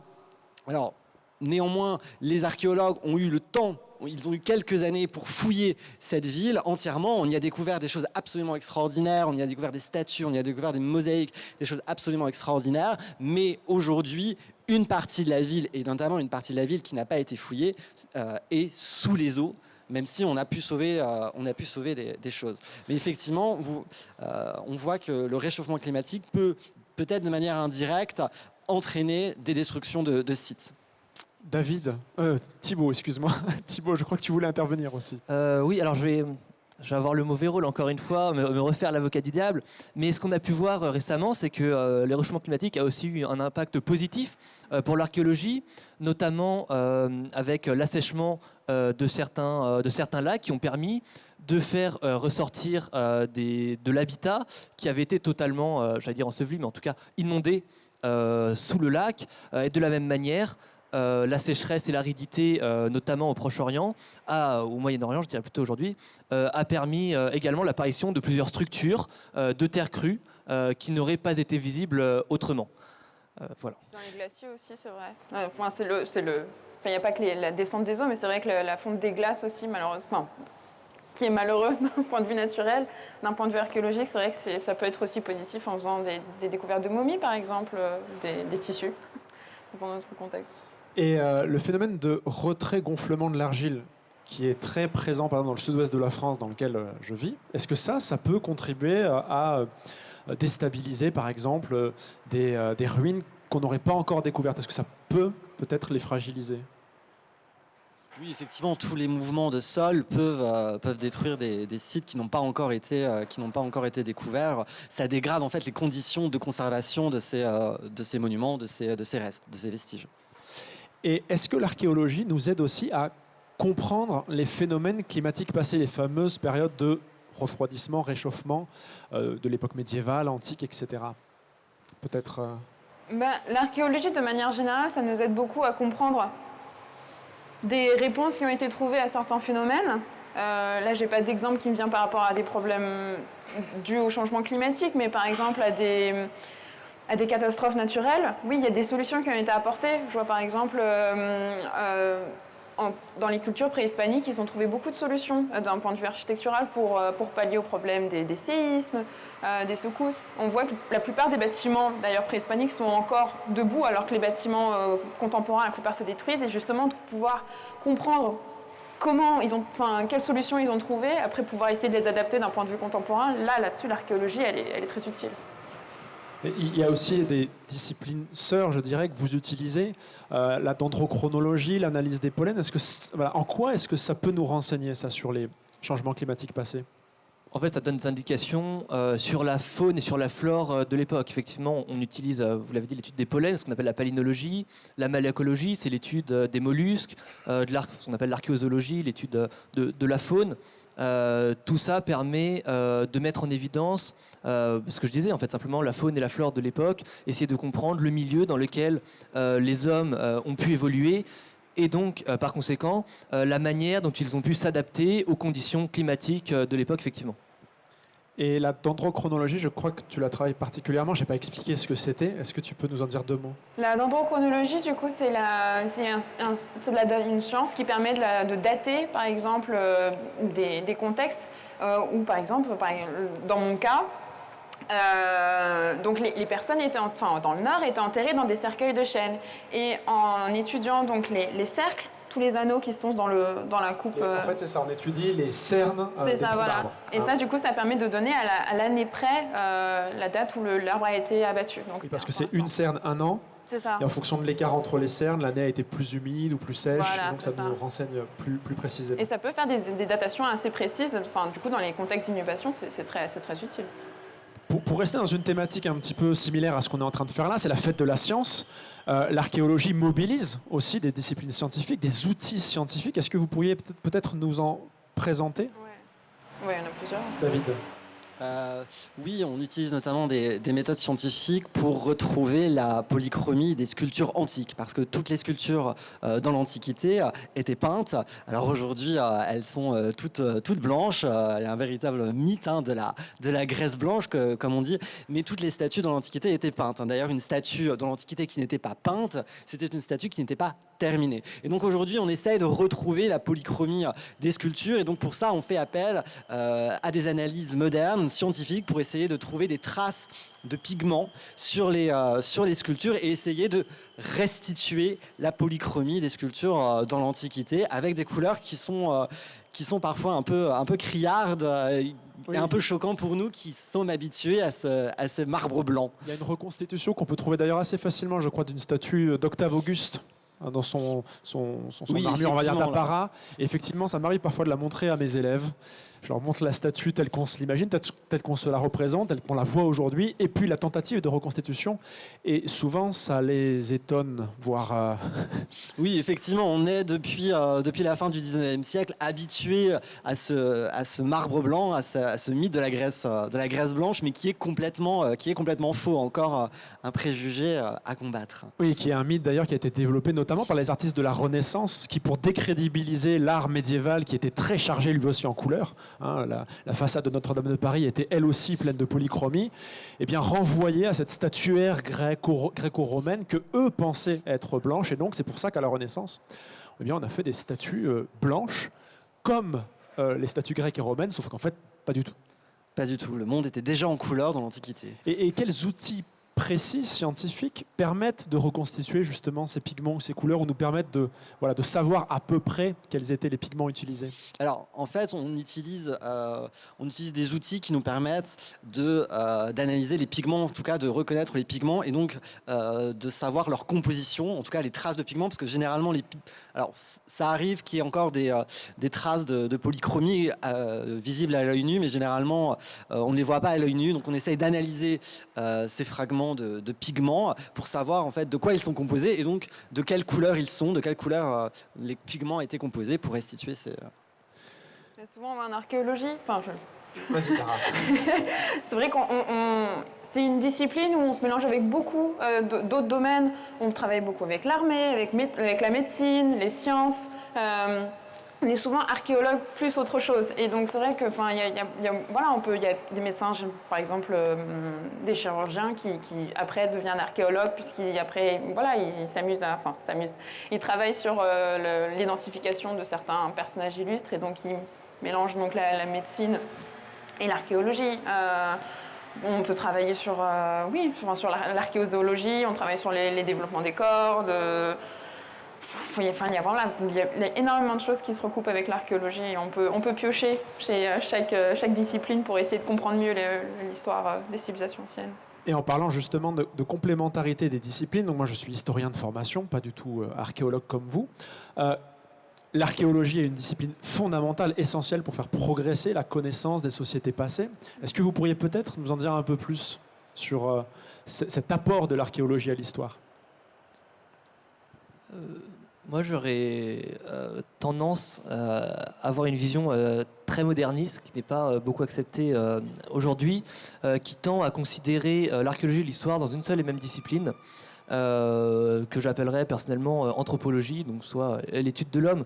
Et de fait, en travaillant sur le plan de Rome de Bigot, je me suis retrouvé à être à la fois historien, à aller chercher les sources testimoniales dans les archives, à faire un travail d'archives absolument colossal. J'ai été historien, non pas par la profession, dans le sens où je n'ai pas eu cette formation d'historien, mais en tout cas au niveau de la discipline, je faisais très clairement le travail d'historien.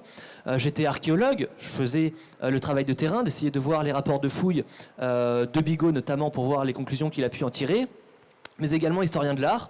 On est sur un objet d'art, en tout cas qui est présenté en tant que tel. En 1937, le plan de Rome est présenté à l'exposition internationale, non pas dans le pavillon de l'archéologie ou le pavillon de l'histoire, mais bien dans le musée d'art moderne. Donc moi j'aurais tendance effectivement à concilier toutes ces disciplines, toutes ces sciences humaines dans une seule grande boîte, je dirais. Et je vois que David valide cette intervention. Oui, je pense qu'il n'y a pas tellement de différence entre les deux disciplines. On étudie le passé, on étudie les sociétés du passé. Alors peut-être qu'effectivement les historiens modernistes n'utilisent pas les mêmes sources, mais nous, dans l'Antiquité, on utilise pareil les sources textuelles, les monnaies, mais effectivement peut-être un peu plus les fouilles archéologiques de terrain. Donc au final, il n'y a pas tellement, je trouve, de différence. Alors, David a précisé historien moderniste parce qu'effectivement, on en a discuté tout à l'heure et j'ai consacré mes recherches effectivement à l'époque moderne. Donc on vient de déconstruire une 7e, 8e idée reçue. L'histoire et l'archéologie sont des disciplines décloisonnées. Oui, en tout cas aujourd'hui, on décloisonne de plus en plus ces disciplines. En tout cas, c'est la vision que nous on porte. C'est pas la vision de tous les chercheurs. Il faut quand même en avoir conscience. Moi, je suis assez d'accord aussi. On dit souvent, je sais qu'en licence, on nous répétait souvent, c'était vraiment pour l'histoire de l'art, mais je pense que ça s'adapte aussi à l'histoire, que l'histoire de l'art et l'archéologie sont comme un vieux couple marié qui font chambre à part. Il y a beaucoup de ressemblances, mais il y a des petits points de friction, mais globalement, c'est très proche. Alors ça fait bientôt une demi-heure qu'on a commencé ce plateau archéologie et grand chantier. Il nous reste 12-13 minutes, on va passer aux questions. Il y a d'abord un public qui me fait face. Est-ce que vous avez, peut-être des questions à poser ? Je vous laisse y réfléchir. Je vais d'abord prendre les questions du chat. Si ça vous... Voilà. Première question. Star nous demande, je pense que c'est pour toi, Tara, à quand remonte le style vestimentaire ? Le style vestimentaire, moi je pense que ça remonte à l'âge du bronze et peut-être un petit peu avant. Je pense que c'est vraiment dû à cet effet de mondialisation que les gens ont cherché à créer une identité vestimentaire. Ils vont avoir envie d'exprimer non seulement leur individualité, mais leur statut social, le groupe auquel ils appartiennent. Et tout ça, ils vont le traduire dans leur apparence visuelle, puisque finalement, le costume, encore aujourd'hui, c'est la manière le plus rapide d'exprimer qui on est. Et on voit que la coquetterie apparaît à l'âge du bronze. Donc je pense qu'on peut placer ça à ce moment-là. Et d'ailleurs, je t'avais posé cette question-là tout à l'heure quand on a fait la répétition. Est-ce qu'il y a un lieu, une période spécifique, précise, pour laquelle vous disposez d'assez de données pour retracer de manière fine des évolutions sur un laps de temps, entre guillemets, court, justement, des pratiques vestimentaires de la mode? Ben justement, l'âge du bronze, c'est vrai que c'est une période qui est très documentée. Alors, pour l'âge du bronze final, surtout, plutôt récent, non, première partie de l'âge du bronze et pas finale, puisqu'il y a plus d'éléments qui sont conservés et qui permettent donc de donner un peu par année les évolutions, mais on voit que globalement c'est plutôt le même style qui est préféré. Après c'est les combinaisons de bijoux, etc. qui changent et les motifs et les influencent un peu. Mais c'est surtout sur la parure qu'on voit les différences, mais globalement le style vestimentaire est assez similaire. Merci beaucoup Tara. Je crois qu'on a une question du public ici présent. Oui. Vous vous appelez? Rémi.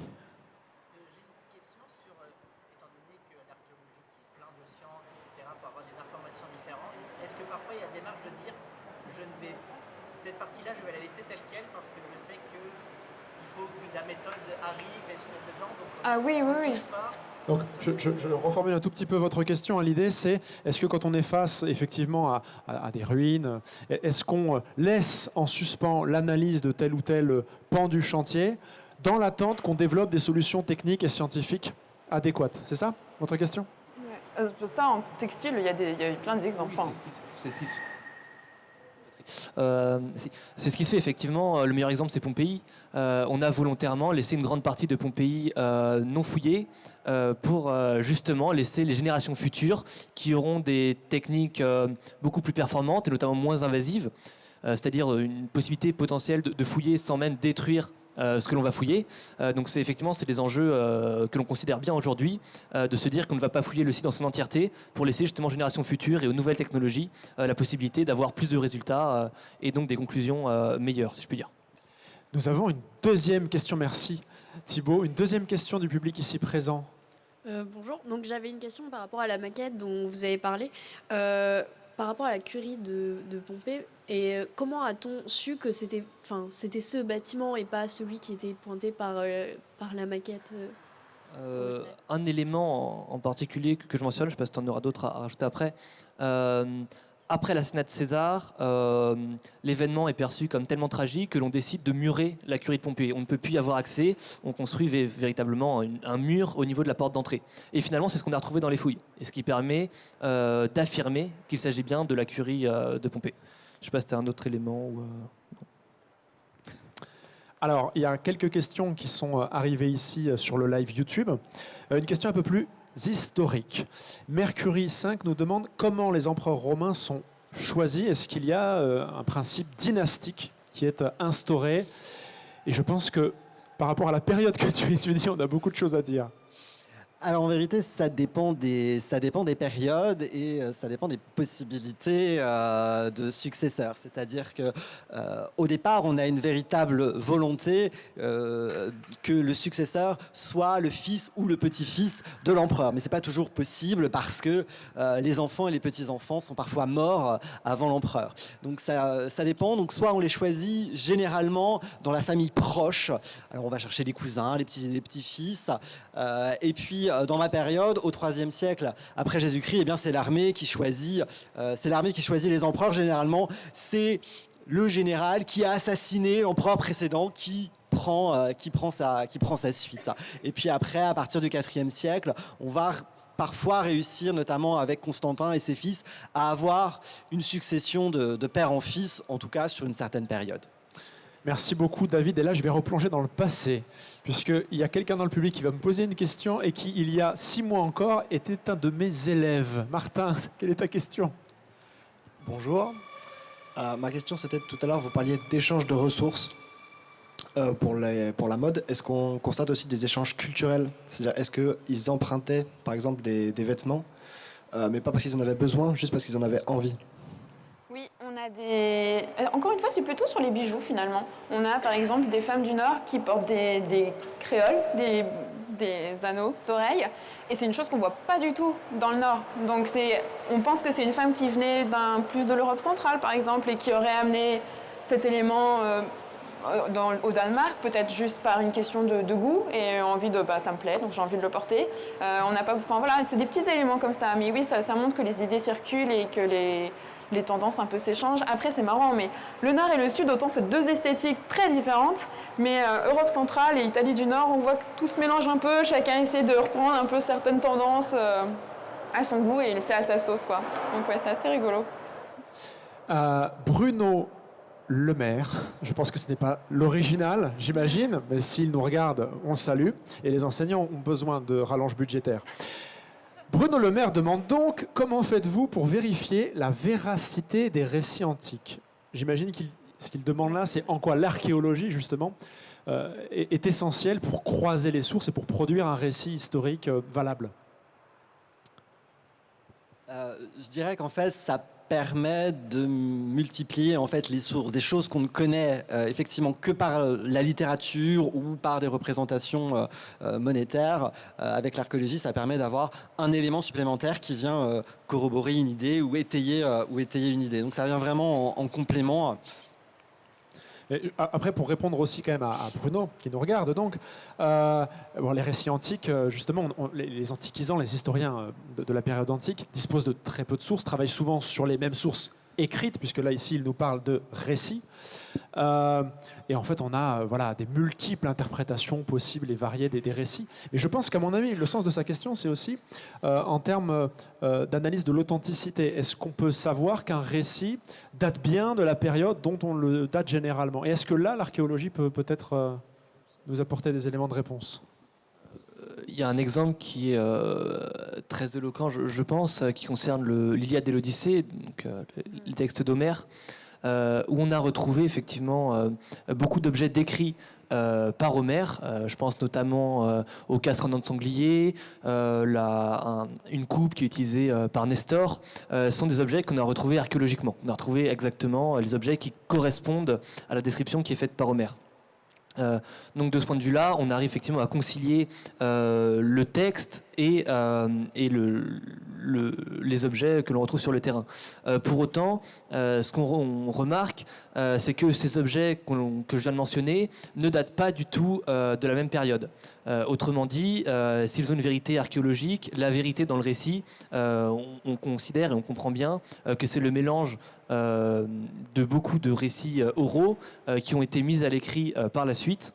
Et la véracité finalement du récit, malgré l'existence archéologique des objets décrits, il y a quand même un problème dans la chronologie. Je ne sais pas si c'est très clair, je me suis un petit peu perdu dans mon... Si, non, Thibaut, c'était très clair. Encore, allez, deux questions. Une question assez rapide. Tout à l'heure, on a parlé des sites archéologiques qui pouvaient éventuellement disparaître liés à la montée des eaux. Est-ce que vous auriez des exemples concrets? C'est Agatou qui nous pose cette question.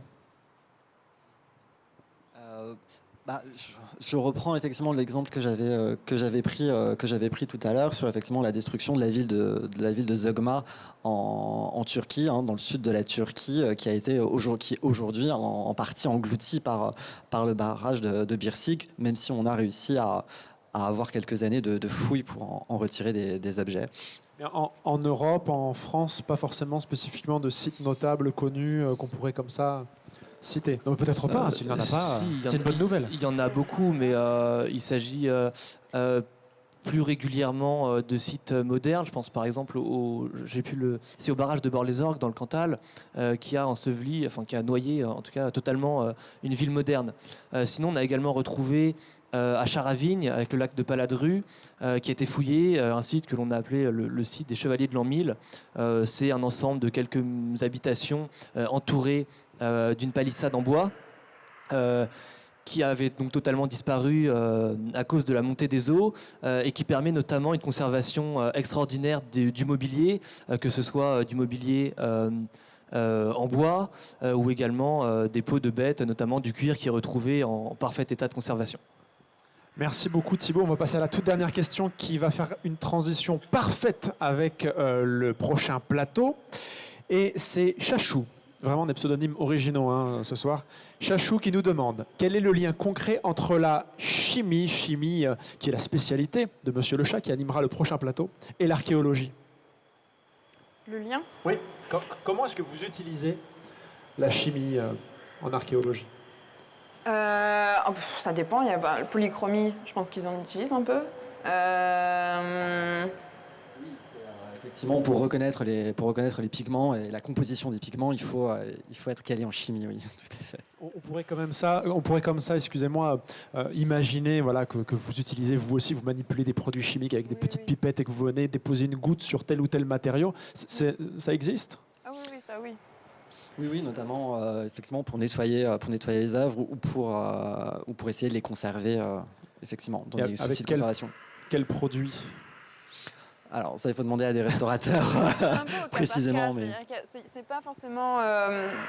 on n'a pas tous cette même formation de chimiste parce que, la plupart du temps, on n'en est pas. Mais c'est vrai qu'en restauration, ils sont beaucoup plus chimistes que les archéologues. Après, selon les contextes, parfois on se retrouve on a un besoin de réponse pour la polychromie ou pour les bijoux, les oxydations, pour savoir exactement au contact de quoi ils étaient, s'ils renferment quelque chose.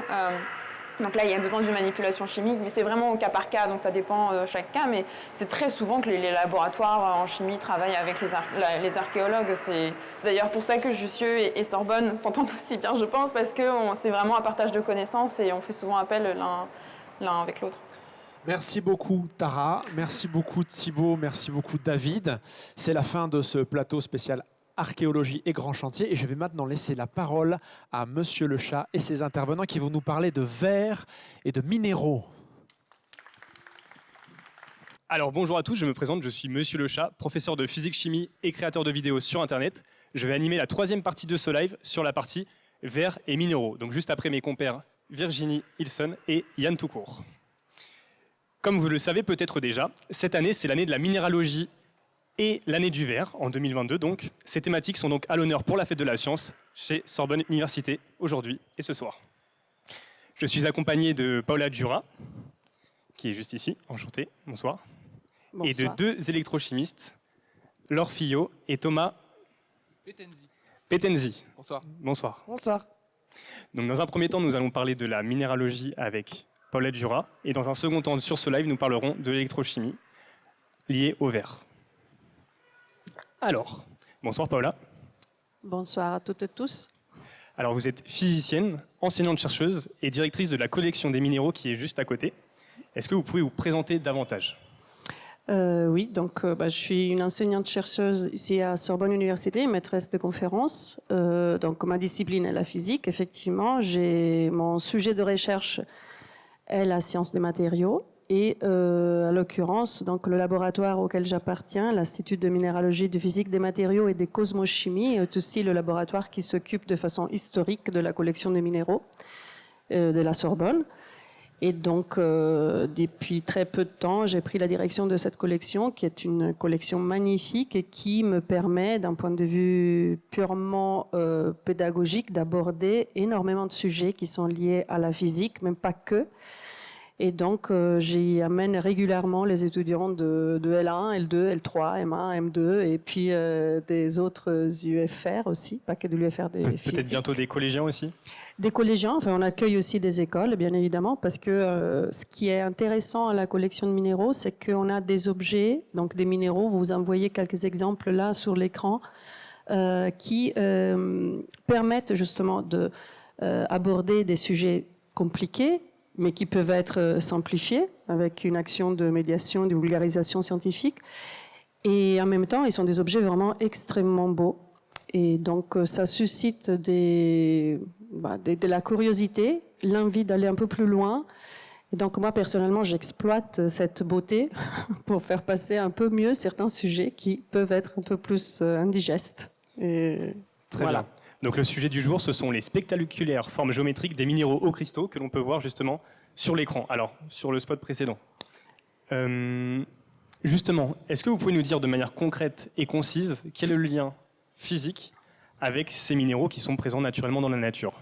Oui, donc alors, la collection, effectivement, tous les minéraux qui sont exposés, qui présentent de formes géométriques particulièrement bluffantes sont tous naturelles. Donc les formes n'ont pas été taillées par l'homme, n'ont pas été construites. Elles sont sorties de terre de cette façon. Là, vous avez un exemple de pyrite dans vos mains. Justement, la pyrite, donc là sur le slide qui est présenté, on voit que la pyrite a une structure cubique. On dit structure cubique, c'est-à-dire que les atomes qui la composent, à l'occurrence, on a des atomes de fer et de soufre, parce qu'il s'agit d'un disulfure de fer de forme cubique. Ils se disposent de façon à que les fers occupent les sommets de ce cube et les soufres se disposent de façon un peu différente. Donc là, si on regarde cet exemplaire ici, oui. D'un point de vue macroscopique, ce que l'on voit ici à l'écran, c'est la vue microscopique au niveau oui. des molécules, des atomes, pardon. Exactement. Ce que vous avez à l'écran, en fait, c'est à une échelle 10 milliardième. Donc on zoome fois 10 milliards, c'est ça? Exactement. Avec un microscope classique, on zoome fois combien à peu près? Avec un microscope optique, je pense qu'on peut arriver à avoir un micron. Donc on a quelque chose de l'ordre de 1000 fois plus petit qu'un mètre. Et après, on peut aller avec des microscopes beaucoup plus poussés à voir vraiment la structure atomique. Là, on est sur ce qu'on appelle un Armstrong, donc 10 000 milliards de milliardièmes de mètres. Si je regarde cette structure, je sais que ce qui compose le cube et qui le délimite, ce sont à chaque fois des atomes de fer et du soufre entrecoupés, c'est ça? Oui. Alors d'ailleurs, en fait, si on fait avancer les slides, ce qu'on peut voir effectivement là, vous avez un exemplaire de pyrite aussi qui est montré ici. Vous avez toujours la structure cristalline qui est montrée à la droite, à ma gauche, donc peut-être à votre droite de l'écran. Et vous voyez apparaître en fait les faces de ce cube, qui sont les faces qui se manifestent dans la partie macroscopique du minéral. Donc à l'occurrence, là, dans cette forme-là, parce que ce n'est pas la seule forme que la pyrite manifeste, on a les faces du cube qui sont retrouvées de façon macroscopique, vraiment très macroscopique, parce que les exemplaires que nous avons à la collection peuvent être beaucoup plus grands que celui que vous tenez dans la main, sous forme cubique. Des cubes qui s'entremêlent, évidemment, dans leur croissance, mais on reconnaît très bien un cube là-dedans. Très bien. Et on a une propriété qui est la brillance, qui ressemble un peu à quelque chose de précieux. On pourrait même le confondre avec de l'or. Lorsqu'on a préparé l'entretien, vous m'avez dit qu'on appelait ça l'or des fous, à un moment donné. Est-ce que vous pouvez me parler de cette anecdote? Oui, donc en fait, il y a 200 ans, il y a eu une ruée vers l'or. Alors évidemment, tout le monde le connaît, c'est un minéral assez précieux. D'ailleurs, c'est un minéral, un cristal qui est composé d'un seul élément, l'or, un élément chimique. Et donc, de sa couleur, de sa brillance, de son apparence, en fait, la pyrite a été prise à plusieurs reprises par de l'or. Après, les gens se rendaient compte que c'était pas de l'or, malheureusement, c'était juste du disulfure de fer. Alors vous dites malheureusement, puisqu'au niveau de la valeur marchande, on est sur quel ordre de grandeur par rapport à l'or? Okay. Pas du tout la même. Et donc, on a commencé à l'appeler l'or des fous, parce que, voilà, il se méprenait, je sais pas comment dire. Il se trompait. Oui, il se trompait. Oui, il se trompait. Certains ont dû se faire avoir quand même. Oui. Par contre, la pyrite est quand même assez intéressante, parce qu'elle a été utilisée dans la préhistoire et bien après, en fait, si on la tape très fortement sur du silex, par exemple, on obtient des étincelles chaudes, donc elle était utilisée pour faire du feu. Très bien. C'est le choc entre la silice et le soufre qui entraîne C'est le fait que le choc, en fait, il dégage du soufre, c'est ce soufre qui s'enflamme, et donc on peut faire du feu, on peut faire des étincelles qu'on appelle chaudes, pour les distinguer des étincelles qu'on a avec l'électricité qui ne permettent pas d'avoir du feu. C'est excellent quand même de faire du feu. Ouais. Très bien. Non, Alors, c'est pas de l'or, mais... Pour revenir à la structure atomique, est-ce que vous pouvez continuer de... Oui, donc en fait, la pyrite ne se manifeste pas que sous des formes de cubes. On peut la trouver aussi sur des formes comme celles qu'on voit de pyramides, comme celles qu'on voit à l'écran. Et dans ce cas-là, en fait, ce qu'il faut retenir, c'est que toujours en regardant la structure cubique microscopique de l'agencement atomique, donc de l'ordre des atomes, il y a d'autres plans de ce cube qui se manifestent sous forme macroscopique. Et là, en fait, dans les deux dessins qui apparaissent sur la diapo, j'ai mis en évidence des plans qui sont diagonales le long du cube ou des plans qui intersectent d'autres directions comme celle de de gauche et celle de droite. Et donc c'est la manifestation de ces plans-là sous forme macroscopique qui donne d'autres formes géométriques. Il faut savoir que d'un point de vue de création, donc de genèse à l'intérieur des profondeurs de la Terre, la différenciation entre une forme et une autre est souvent liée aux conditions de pression et température qui étaient présentes au moment de la formation du cristal. C'est-à-dire que si on n'a pas les mêmes températures ou la même pression au niveau de la profondeur, Oui. par exemple, de la roche, on n'aura pas le même cristal qui se formera. Exactement. Si le cristal qu'on voit, donc les cristaux qu'on voit, notamment cette forme qu'on voit actuellement apparaître à l'écran d'octaèdre, c'est une forme de haute température et haute pression. Donc cette forme un peu plus en profondeur que la forme cubique qu'on a là. Que celle qu'on a juste Oui. ici. Qui Très se bien. forme un peu plus. Et du coup, si on fait analogie avec le carbone, en comparant le graphite et le diamant, est-ce que c'est la même explication? Non. Alors Parce dites-nous. Alors c'est vrai que c'est toujours une question de pression et température, mais dans ce cas, nous avons une seule structure cristalline, la pyrite reste cubique, il n'y a pas un réagencement des atomes, les atomes continuent à avoir cette disposition selon un cube, d'un point de vue microscopique, alors que dans le cas du graphite et du diamant, ils sont tous les deux composés que du carbone, évidemment, mais on a un polymorphisme, c'est-à-dire qu'on passe d'une structure cubique pour le diamant, donc encore une fois, si on regarde vraiment en détail, microscopiquement comment les atomes de carbone sont disposés pour le diamant, on peut arriver à reconnaître un cube. Mais, et donc ce cube se forme à très haute pression et très haute température, on est dans le manteau terrestre. Mais par contre, quand on augmente, quand on remonte vers la surface et qu'on a du carbone qui se forme un peu plus en surface, dans ce cas-là, la pression et la température sont telles que les atomes de carbone s'agencent selon une structure hexagonale. Donc en fait, ils forment vraiment une autre forme.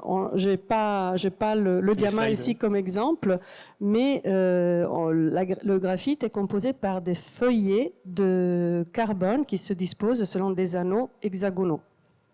Et ces feuillets, en fait, ils se succèdent en se chevauchant un petit peu, mais avec un petit décalage. Et les liens entre les feuillets sont nettement moins solides, moins forts que les liens à l'intérieur du feuillet. Donc le graphite s'exfolie très facilement, alors que le diamant, les liens entre les atomes de carbone dans la structure du diamant, ils sont covalents, ils sont très durs. Et d'ailleurs, le diamant, c'est le minéral le plus dur qu'on connaisse. Très bien. Alors, on avait un deuxième exemple à mettre en évidence, si vous avez fini sur la pyrite, ou une petite information à rajouter. Oui, donc là, Alors. c'est la dernière forme que je voulais montrer de la pyrite. Là, il s'agit d'un pentagonododécaèdre. Et donc là, les plans qui se manifestent, ce sont des plans plus compliqués que les simples faces du cube ou de plans de section simple du cube. Les cristallographes, ils arrivent à les indiquer en mettant des indices. Donc, pour eux, c'est facile de les visionner dans l'espace. Pour les présenter, ici, c'était un peu plus compliqué. Mais il y a donc d'autres formes géométriques qui se manifestent et pour une structure cubique. Très bien. On va passer au deuxième exemple, du coup. Il s'agit de La fluorite. fluorite, Alors, qui est composé de quels atomes? Alors la fluorite, en fait, c'est toujours un minéral qui est cubique, mais cette fois-ci, on a du calcium et du fluor. Donc c'est du difluorure de calcium que vous avez. Et donc dans la présentation qu'on a là, pareil. Donc là maintenant, en bleu, j'ai représenté un atome de calcium et les petits gris sont des atomes de fluor. Donc on voit comment ils se disposent dans un cube. Encore une fois, structure cubique, donc microscopique. Et puis on voit dans l'autre image comment ce cube se démultiplie dans la structure. Et non, reviens un instant en arrière. Et donc c'est cette manifestation macroscopique du petit cube qui donne des gros cubes là-bas. Et la fluorite, en fait, j'ai voulu la présenter parce que elle montre une multitude de couleurs, alors que la pyrite se manifeste toujours un peu dorée, comme ça, comme elle est. Et on a de la fluorite qui est plutôt transparente. La fluorite, généralement, devrait être transparente. Alors qu'à l'inverse, ici, elle est plutôt violette. Elle peut être violette, donc du coup, si tu peux... Elle peut être violette. Donc là, on a un exemple de fluorite violette que j'aime beaucoup. C'est un exemple de la collection. Oui. Et dans cet exemple-là, on reconnaît bien les faces du cube sur le minéral réel. Et à droite de l'écran, en fait, j'ai représenté un peu comment les atomes s'agencent dans cette forme qui se manifeste macroscopiquement dans la pierre. J'espère que les personnes ici et les personnes en live voient bien le rapport entre l'agencement des atomes ici et la forme macroscopique. En tout cas, on peut le constater si on regarde. Là, ça c'est la double pyramide. Non, donc il y en a une autre. Il y en a une autre qui, si on continue à défiler avec les images. Voilà, là on voit bien les cubes dans l'exemple de droite, alors que dans l'exemple de gauche, on commence à voir la double pyramide que tu avais dans les mains tout à l'heure. Alors, est-ce que vous avez une explication de pourquoi sur les arrêts du cube, on voit du violet, alors qu'à l'intérieur, c'est plutôt transparent? Oui. Pour autant, dans les deux cas, c'est de la fluorite. Tout à fait. Alors, la couleur de la fluorite est due à des impuretés. Donc, ce qu'on trouve là, et ça c'est un exemple que j'aime beaucoup et que je présente à chaque fois que j'amène des étudiants à la collection, c'est qu'en fait, on voit très bien que quand le cristal a commencé à pousser, le fluide qui circulait, il présentait que du CaF2, donc du sulfure de calcium. Il n'y avait pas des impuretés qui pouvaient se mélanger, alors qu'à un moment donné, dans la croissance, il y a eu un changement de fluide. Donc il a commencé à s'enrichir d'autres éléments, et notamment de l'élément qui détermine le violet. Et donc c'est que les arrêts qui se sont colorés, puisque cet élément était présent. Voilà, c'est encore des cas. Enfin, je voulais vous montrer toute la variété de ces belles fluorites qu'on trouve avec les couleurs qu'elles manifestent. Ça, c'est encore une autre fluorite rouge. Très bien. Alors, simplement, je le rappelle, vous êtes directrice de la collection des minéraux de Sorbonne Université. Et de ce fait, les échantillons que nous avons eus ici, nous pouvons les revoir en plus grande quantité et en plus beau sur le campus de Jussieu. Oui, tout à fait. C'est une collection qui est ouverte au public tous les jours, sauf le lundi et le dimanche, de 13h à 18h. Qui a envie de venir la découvrir peut venir. D'ailleurs, je vous invite chaleureusement à venir la découvrir parce qu'elle est vraiment très belle. Et elle se trouve ici. Alors, il n'est pas si facile de la trouver, mais il suffit de demander à l'entrée la tour 25. Et puis, une fois que vous êtes à la tour 25, vous la trouverez. Et pour l'avoir visité cet après-midi, je vous conseille fortement de vous y rendre, parce que c'était très beau et très intéressant, surtout avec une visite personnalisée de ce type. Merci beaucoup, Paola. On va passer au deuxième temps de ce live sur la partie verre électrochimie avec les deux compères qui sont juste ici. Alors, comme vous pouvez le voir, ils sont en super-héros, super-héroïnes. Vous vous appelez Lorfio et Thomas Petenzi. J'arrive pas à m'en souvenir. Est-ce que vous pouvez vous présenter rapidement? Je vais me rapprocher de vous. Ouais. Tac. Bonjour. Alors, Bonjour. moi, je suis super réducteur. En vrai, je m'appelle Lorfio. Je suis maître de conférence au laboratoire LISE qui s'intéresse aux interfaces et aux systèmes électrochimiques. Et moi, donc, je m'appelle Thomas Petenzi. Je suis chercheur contractuel à Sorbonne Université, dans le même laboratoire que Laure, au LISE. Donc, vous travaillez ensemble au quotidien. Oui, et ça fait 7 ans en fait qu'on travaille ensemble. D'où cette complicité que l'on peut observer. C'est ça. Très bien. Alors dites-moi, pourquoi on est là aujourd'hui tous les trois? Alors on est là parce que cette année on met le verre à l'honneur. Et nous, à l'unité de formation et de recherche de chimie de Sorbonne Université, on a la très grande chance d'avoir une souffleuse de verre. Donc ça nous sert parce que par exemple nous en électrochimie on doit faire des cellules en verre et on lui fait les dessins et elle nous les fait sur mesure alors que ça n'existe pas dans le commerce. Donc on peut avoir une grande variété d'objets qui vont nous servir pour faire notre recherche.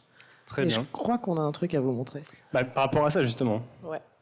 Alors là vous voyez Florie Lopis qui est la souffleuse de verre de l'UFR de chimie.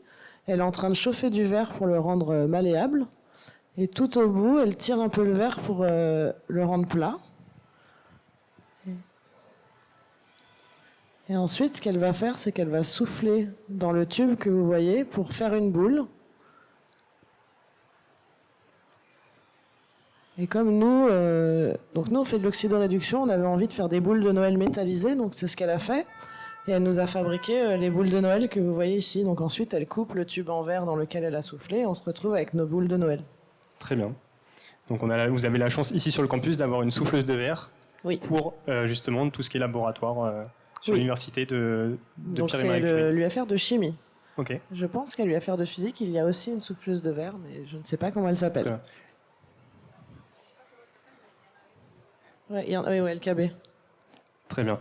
Et du coup, le fait d'avoir une souffleuse de verre vous permet au quotidien, si vous avez besoin de faire un montage sur mesure, d'avoir les aimants clés en schématisant ce dont vous avez besoin. Voilà, tout ce qui n'existe pas dans le commerce, on va la voir, on en discute avec elle, on fait les dessins avec elle, elle nous dit ça je peux le faire, ça va être compliqué. Et une fois qu'on a mis au point le schéma, elle nous fait la partie en verre et on a ce dont on avait besoin. Excellent. C'est magique. Eh bien, pour parler de magie, parlons chimie et non pas magie. Afin de réaliser la petite manip que vous voulez nous proposer aujourd'hui. Donc vous nous dites que vous êtes superoxydant, super réducteur. Quel est le lien avec la manipulation aujourd'hui? Alors, je vous ai apporté une petite échelle. Est-ce que tu peux la tenir, s'il te plaît? Donc, en fait, cette échelle représente les potentiels redox. Je ne sais pas si vous savez ce que c'est. Donc, je vais vous expliquer un petit peu. Les réducteurs, ils ont une capacité à donner des électrons. Et quand ils donnent des électrons, ils changent d'état. Et les oxydants, eux, ils ont la capacité de gagner des électrons. Et quand ils les gagnent, eux aussi, ils changent d'état. Donc toi, tu perds des électrons. Moi, je suis hyper généreuse, je donne des électrons, je perds pas. Tu donnes les électrons. Et moi, je suis gourmand, je les mange. Très bien.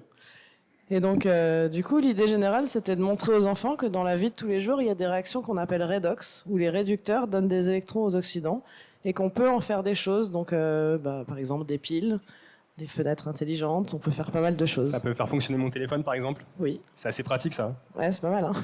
Effectivement. Et donc, comme on voulait s'adresser à un public qui allait jusqu'à des enfants de 5 ans, on a voulu faire des manips qui sont toutes visuelles. Donc là, l'idée, c'était d'utiliser un super réducteur qui est le sucre, le glucose, donc qui a les mêmes propriétés que moi. Il est chargé en électrons, il a envie d'en donner. Et il est très doux. Ouais, il est hyper sympa. Très sweet. Et d'utiliser l'argent ici. Donc ici, le cation Ag+, c'est de l'argent qui a perdu un électron. Donc évidemment, s'il en a perdu un, il a envie d'en récupérer un. Donc quand on les met ensemble, eh ben, le glucose va commencer à donner des électrons au cation Ag+, et il va se transformer en argent solide. Et donc mon camarade ici présent, superoxydant, il va vous montrer qu'on peut transformer les boules en verre en boules en argent. Très bien. Et donc en fait, plus sur ce graphe-là, sur ce diagramme, plus ils sont éloignés entre oxydant et réducteur, plus ils sont réactifs entre eux, c'est ça? Oui, c'est la loi du plus fort. Donc Très bien. l'oxydant le plus fort réagit avec le réducteur le plus fort. Bon à savoir. Donc là, mon camarade, Ensuite, ici c'est présent. grand. A mis ses lunettes. Moi, je vais m'éloigner parce que je n'ai pas d'équipement de superoxydant, sécurité. il met ses lunettes parce qu'on a beau faire de la chimie, on a beau être des super-héros, la chimie c'est dangereux, donc il faut porter ses EPI, donc là, toutes les protections. Équipement de protection individuel. Merci. Donc là, il utilise un agitateur magnétique, il a mis un barreau aimanté pour homogénéiser la solution, et il va mettre de l'argent, donc des cations Ag+, dans son petit pilulier. Donc l'argent, vous vous souvenez, c'est l'oxydant dans notre cas. Il est là. C'est Thomas, finalement. Si on C'est le lui. personnalise. Et là, on va se mettre dans un milieu basique parce que cette réaction s'appelle... on essaye de fabriquer ce qu'on appelle le réactif de Tollens. Donc, c'est le réactif qui va nous permettre de créer ce miroir d'argent. C'est assez connu en chimie. Donc basique, si on repart des Pardon. bases sur le pH, c'est quoi? Alors, du coup, le pH, par exemple, vous savez que le citron, c'est acide. Oui. Et bien, basique, c'est complètement l'inverse. Donc, par exemple, la crème à récurer avec laquelle on nettoie les éviers, elle est très basique. Très bien. Donc on a le milieu basique, le milieu acide, et on le peut milieu être dans neutre. dans les conditions neutres. Oui. Très bien. Donc là, il a fait son mélange. T'as mis le glucose déjà ou pas? Il faut que je t'ouvre l'ammoniac ou c'est bon? Il est trop fort. Donc là, il a fait le réactif de Tollens. Il va rajouter le glucose. Quand on va rajouter le glucose, il va commencer à donner des électrons à l'argent. Et quand il va lui donner des électrons à cet argent, et ben du coup, lui, il va devenir argent solide. Puisque l'argent sous forme de cation est liquide. Et Oui, il est enfin, dissous. il est solvaté. Solvaté. Mais pour les enfants, on parle d'argent liquide, ils comprennent mieux. Ce n'est pas des billets de banque, du coup. Non, malheureusement, on fabrique pas de billets de banque. Il commence Alors- à fatiguer, superoxydant, il a du mal à mettre ses bouchons. Alors là, superoxydant, tu l'as fait en 2 fois la réaction, c'est ça? En fait, il fait 2 boules pour vous en donner. C'est Ok. tout. Mais il l'a fait en un coup. Donc c'est la même manip, mais fait 2 fois. Oui. Très bien. Et du coup, il a du mal. Tu veux que je le bouche? Tous les réactifs sont en contact actuellement? Ouais, donc là, tous les réactifs sont en contact et il va agiter la Tu peux montrer la solution. caméra Pour favoriser la réaction et surtout pour avoir un dépôt homogène sur toute la boule, parce que sinon on aurait le bas de la boule qui deviendrait argenté. Alors, ça se fait tout seul en vrai. Est-ce que vous pouvez m'expliquer ce qui est en train de se passer actuellement? Oui, là le glucose il est drôlement sympa, il est en train de donner des électrons à l'argent. Vous voyez que ça commence à noircir. Donc il y a des petites nanoparticules d'argent qui se forment. Elles vont créer des sites de nucléation sur les parois, et à partir de ces sites de nucléation, il y a de l'argent qui va pousser sur la paroi du verre. Donc nous, en vrai, quand on le fait avec les enfants, je leur dis « Il m'arrive un truc incroyable, j'ai eu des boules de Noël, elles sont trop moches, mais comment je vais faire ?» Donc je leur montre l'échelle et ils essaient de trouver avec moi comment on peut rendre mes boules de Noël un peu cool, quoi. Très bien. Et donc la réaction ne se fait pas spontanément? Si, elle se fait spontanément, mais elle se fait pas instantanément. Donc, et il agite surtout pour que ce soit homogène sur le verre, en fait. Sur la paroi. Si on la laisse faire, on va avoir au fond... Juste le fond. Voilà, on va avoir le fond qui va se métalliser, mais on aura une boule de Noël un peu moche, quoi. Donc vous voyez, ça commence à prendre sur les parois, on le voit. Donc il s'est fait les muscles toute la journée, il commence à être fatigué, superoxydant. Mais t'as bien mangé en même temps, t'as pris plein d'électrons. T'es refait. Donc superoxydant est en action. Je peux pas trop parler en même temps. C'est la muscule d'électrochimiste en fait. Donc quand vous êtes au laboratoire habituellement, est-ce que vous êtes dans cette tenue-là ou vous avez une tenue un peu plus classique? Alors on a une tenue très très classique, on a une blouse, comme les médecins, la petite blouse blanche en coton et des lunettes de laboratoire, et ça c'est très important de protéger ses yeux, surtout en chimie. N'est-ce pas? Ouais, je confirme. Alors, on en a pour encore 30 secondes ou 1 minute? Ah, ça commence à être bien, hein, c'est bon? Je sais pas si vous voyez, allez, agite encore un peu. Agite encore Sois un pas petit peu feignant, superoxydant.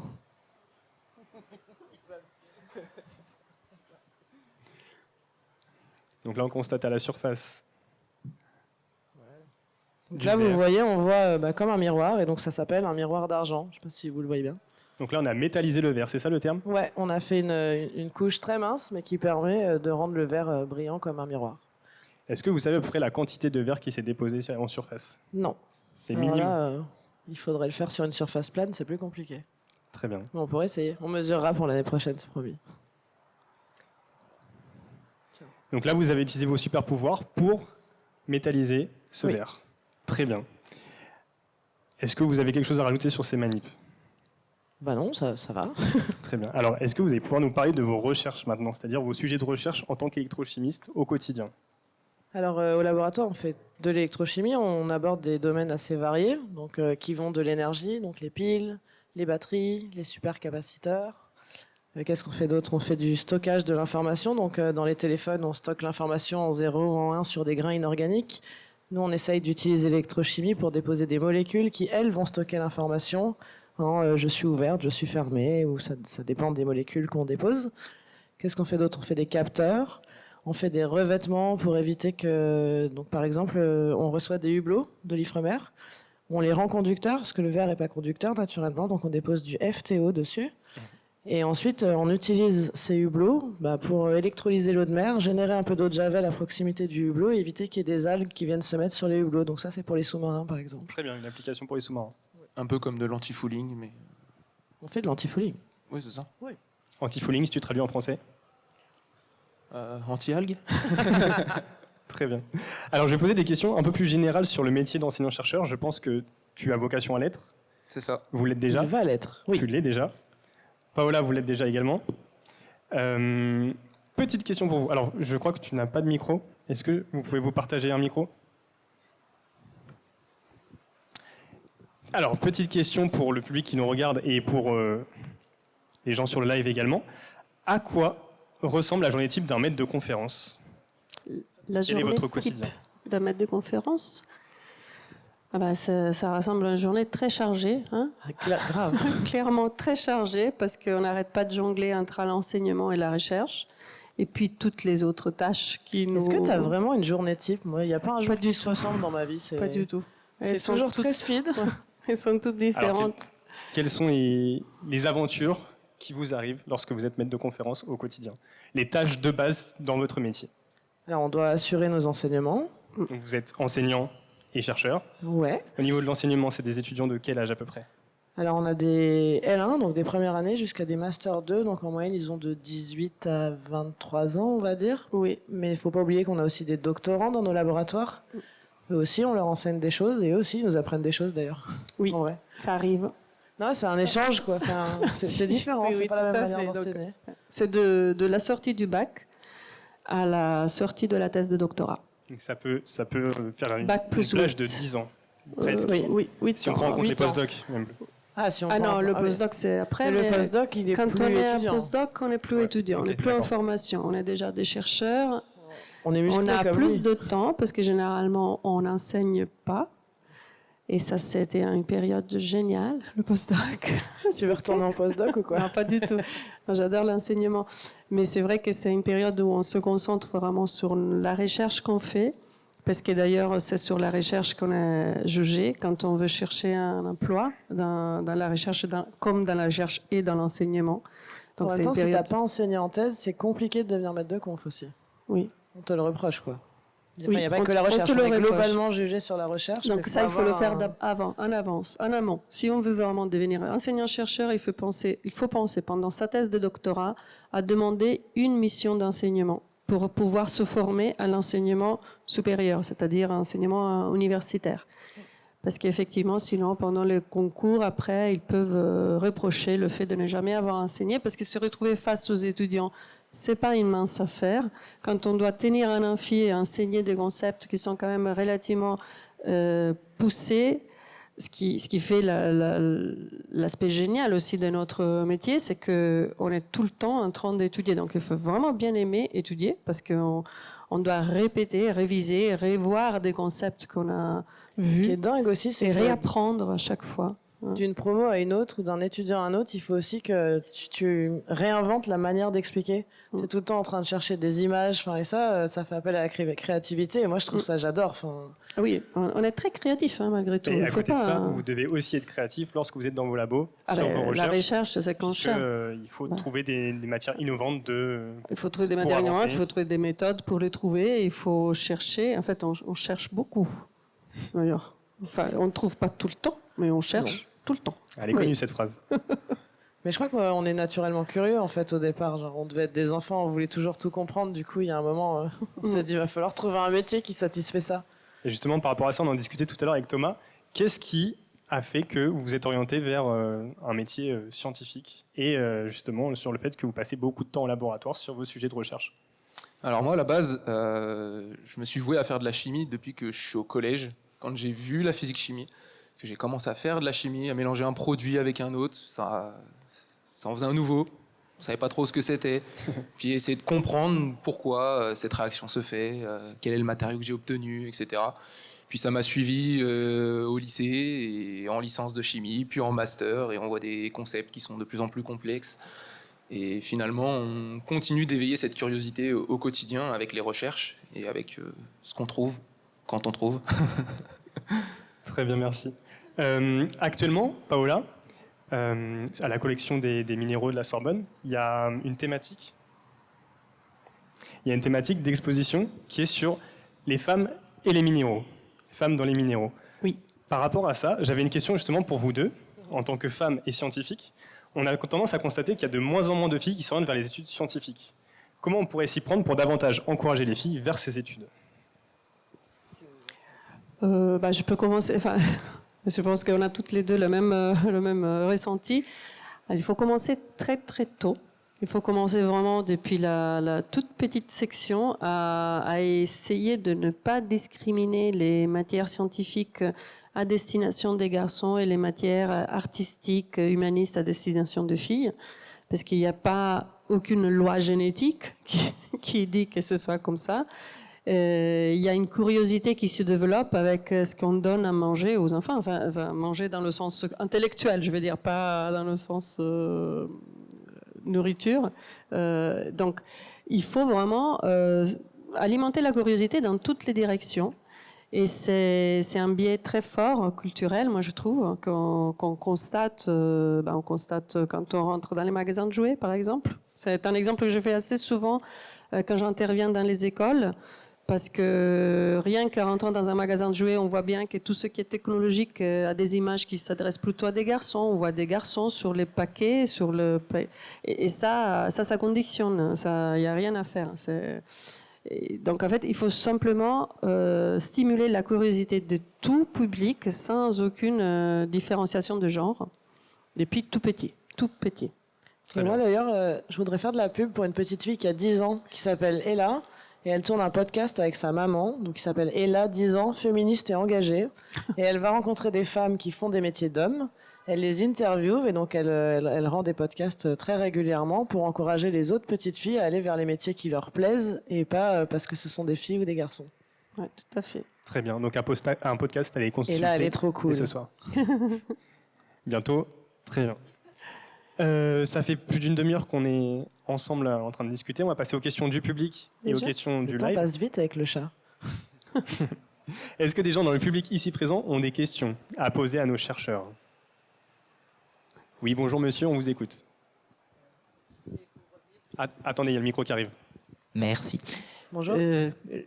Sur la réaction que vous avez faite, je suis chimiste, je suis toujours intrigué par la partie arrière. Il y a la réaction et ensuite la gestion des déchets. L'occasion en plus d'en parler, puisque le prix Nobel a été décerné à la chimie clique qui repose sur beaucoup de choses de la chimie verte. Donc du coup, que devient les résidus de la réaction et est-ce qu'il faut faire quelque chose de particulier ou Alors nous, on n'est pas vraiment spécialiste du traitement des déchets. Par contre, comme on est dans un milieu basique, donc qui est l'inverse d'acide, comme on l'a rappelé tout à l'heure, on stocke ça dans des bidons de récupération destinés au milieu basique, puis on les apporte à la soute à solvant. Juste il y a une soute qui récupère tous les déchets et c'est eux qui gèrent toute la gestion des déchets chimiques après. Très bien. Alors on va passer aux questions du live. Values a posé une question à Paola qui est, je ne sais pas si vous avez la réponse, combien de minéraux existent-ils sur Terre? Beaucoup, je pense. Si, je crois qu'on est... Alors là, je m'avance parce que moi, je suis physicienne, pas minéralogiste. Il me semble d'avoir entendu qu'on est aux alentours de 650 espèces différentes, quelque chose de ce genre, mais je peux me tromper, donc c'est mieux de confirmer par d'autres sources. Très bien. On va passer une question pour vous maintenant. On ne va pas vous ménager. Julie demande pourquoi s'intéresser à l'électrochimie? Qu'est-ce que vous trouvez fascinant dans cette discipline? Pourquoi cette spécialité dans la chimie? Parce qu'on peut tout faire avec l'électrochimie. On peut fabriquer des matériaux, commander des matériaux, analyser des matériaux, des liquides. Et en plus, ça ouvre quand même la voie de tout ce qui est énergie renouvelable. Donc c'est incroyable. L'électrochimie, c'est un des trucs avec lesquels on peut faire le plus de choses. Et deuxième chose, ça embauche énormément. On ne forme pas assez d'électrochimistes en France. Et je le dis à tous mes étudiants. Et quand ils font de l'électrochimie, ils trouvent du boulot. Ça, c'est pas mal quand même. Très bien. Autre question, justement, mais cette fois sur la manip. Belle réponse. Moi, je vends mon truc. Par rapport à la métallisation, est-ce qu'on aurait pu le faire sur d'autres supports que sur du verre? Est-ce qu'on aurait pu le faire? Non. Enfin, à chaque fois qu'on a essayé sur autre chose, en fait, ça prend pas. Et il faut un verre qui est hyper propre. Et donc, ça marche hyper bien avec les boules que souffle Laurie. Avant, on achetait des boules de Noël dans le commerce. En fait, il y a des revêtements plastiques probablement, et si on les lavait pas avant et qu'on n'enlevait pas ces revêtements, ça prenait pas, ou ça faisait un espèce de miroir un peu jaunâtre et ça marchait pas très bien. Donc la surface du verre permet à ce que ça adhère parfaitement. Ouais. Ok, très bien. Et une autre question du coup sur votre manip. À quoi ça sert de métalliser des surfaces comme ça? Je crois que vous en avez un petit peu déjà parlé tout à l'heure.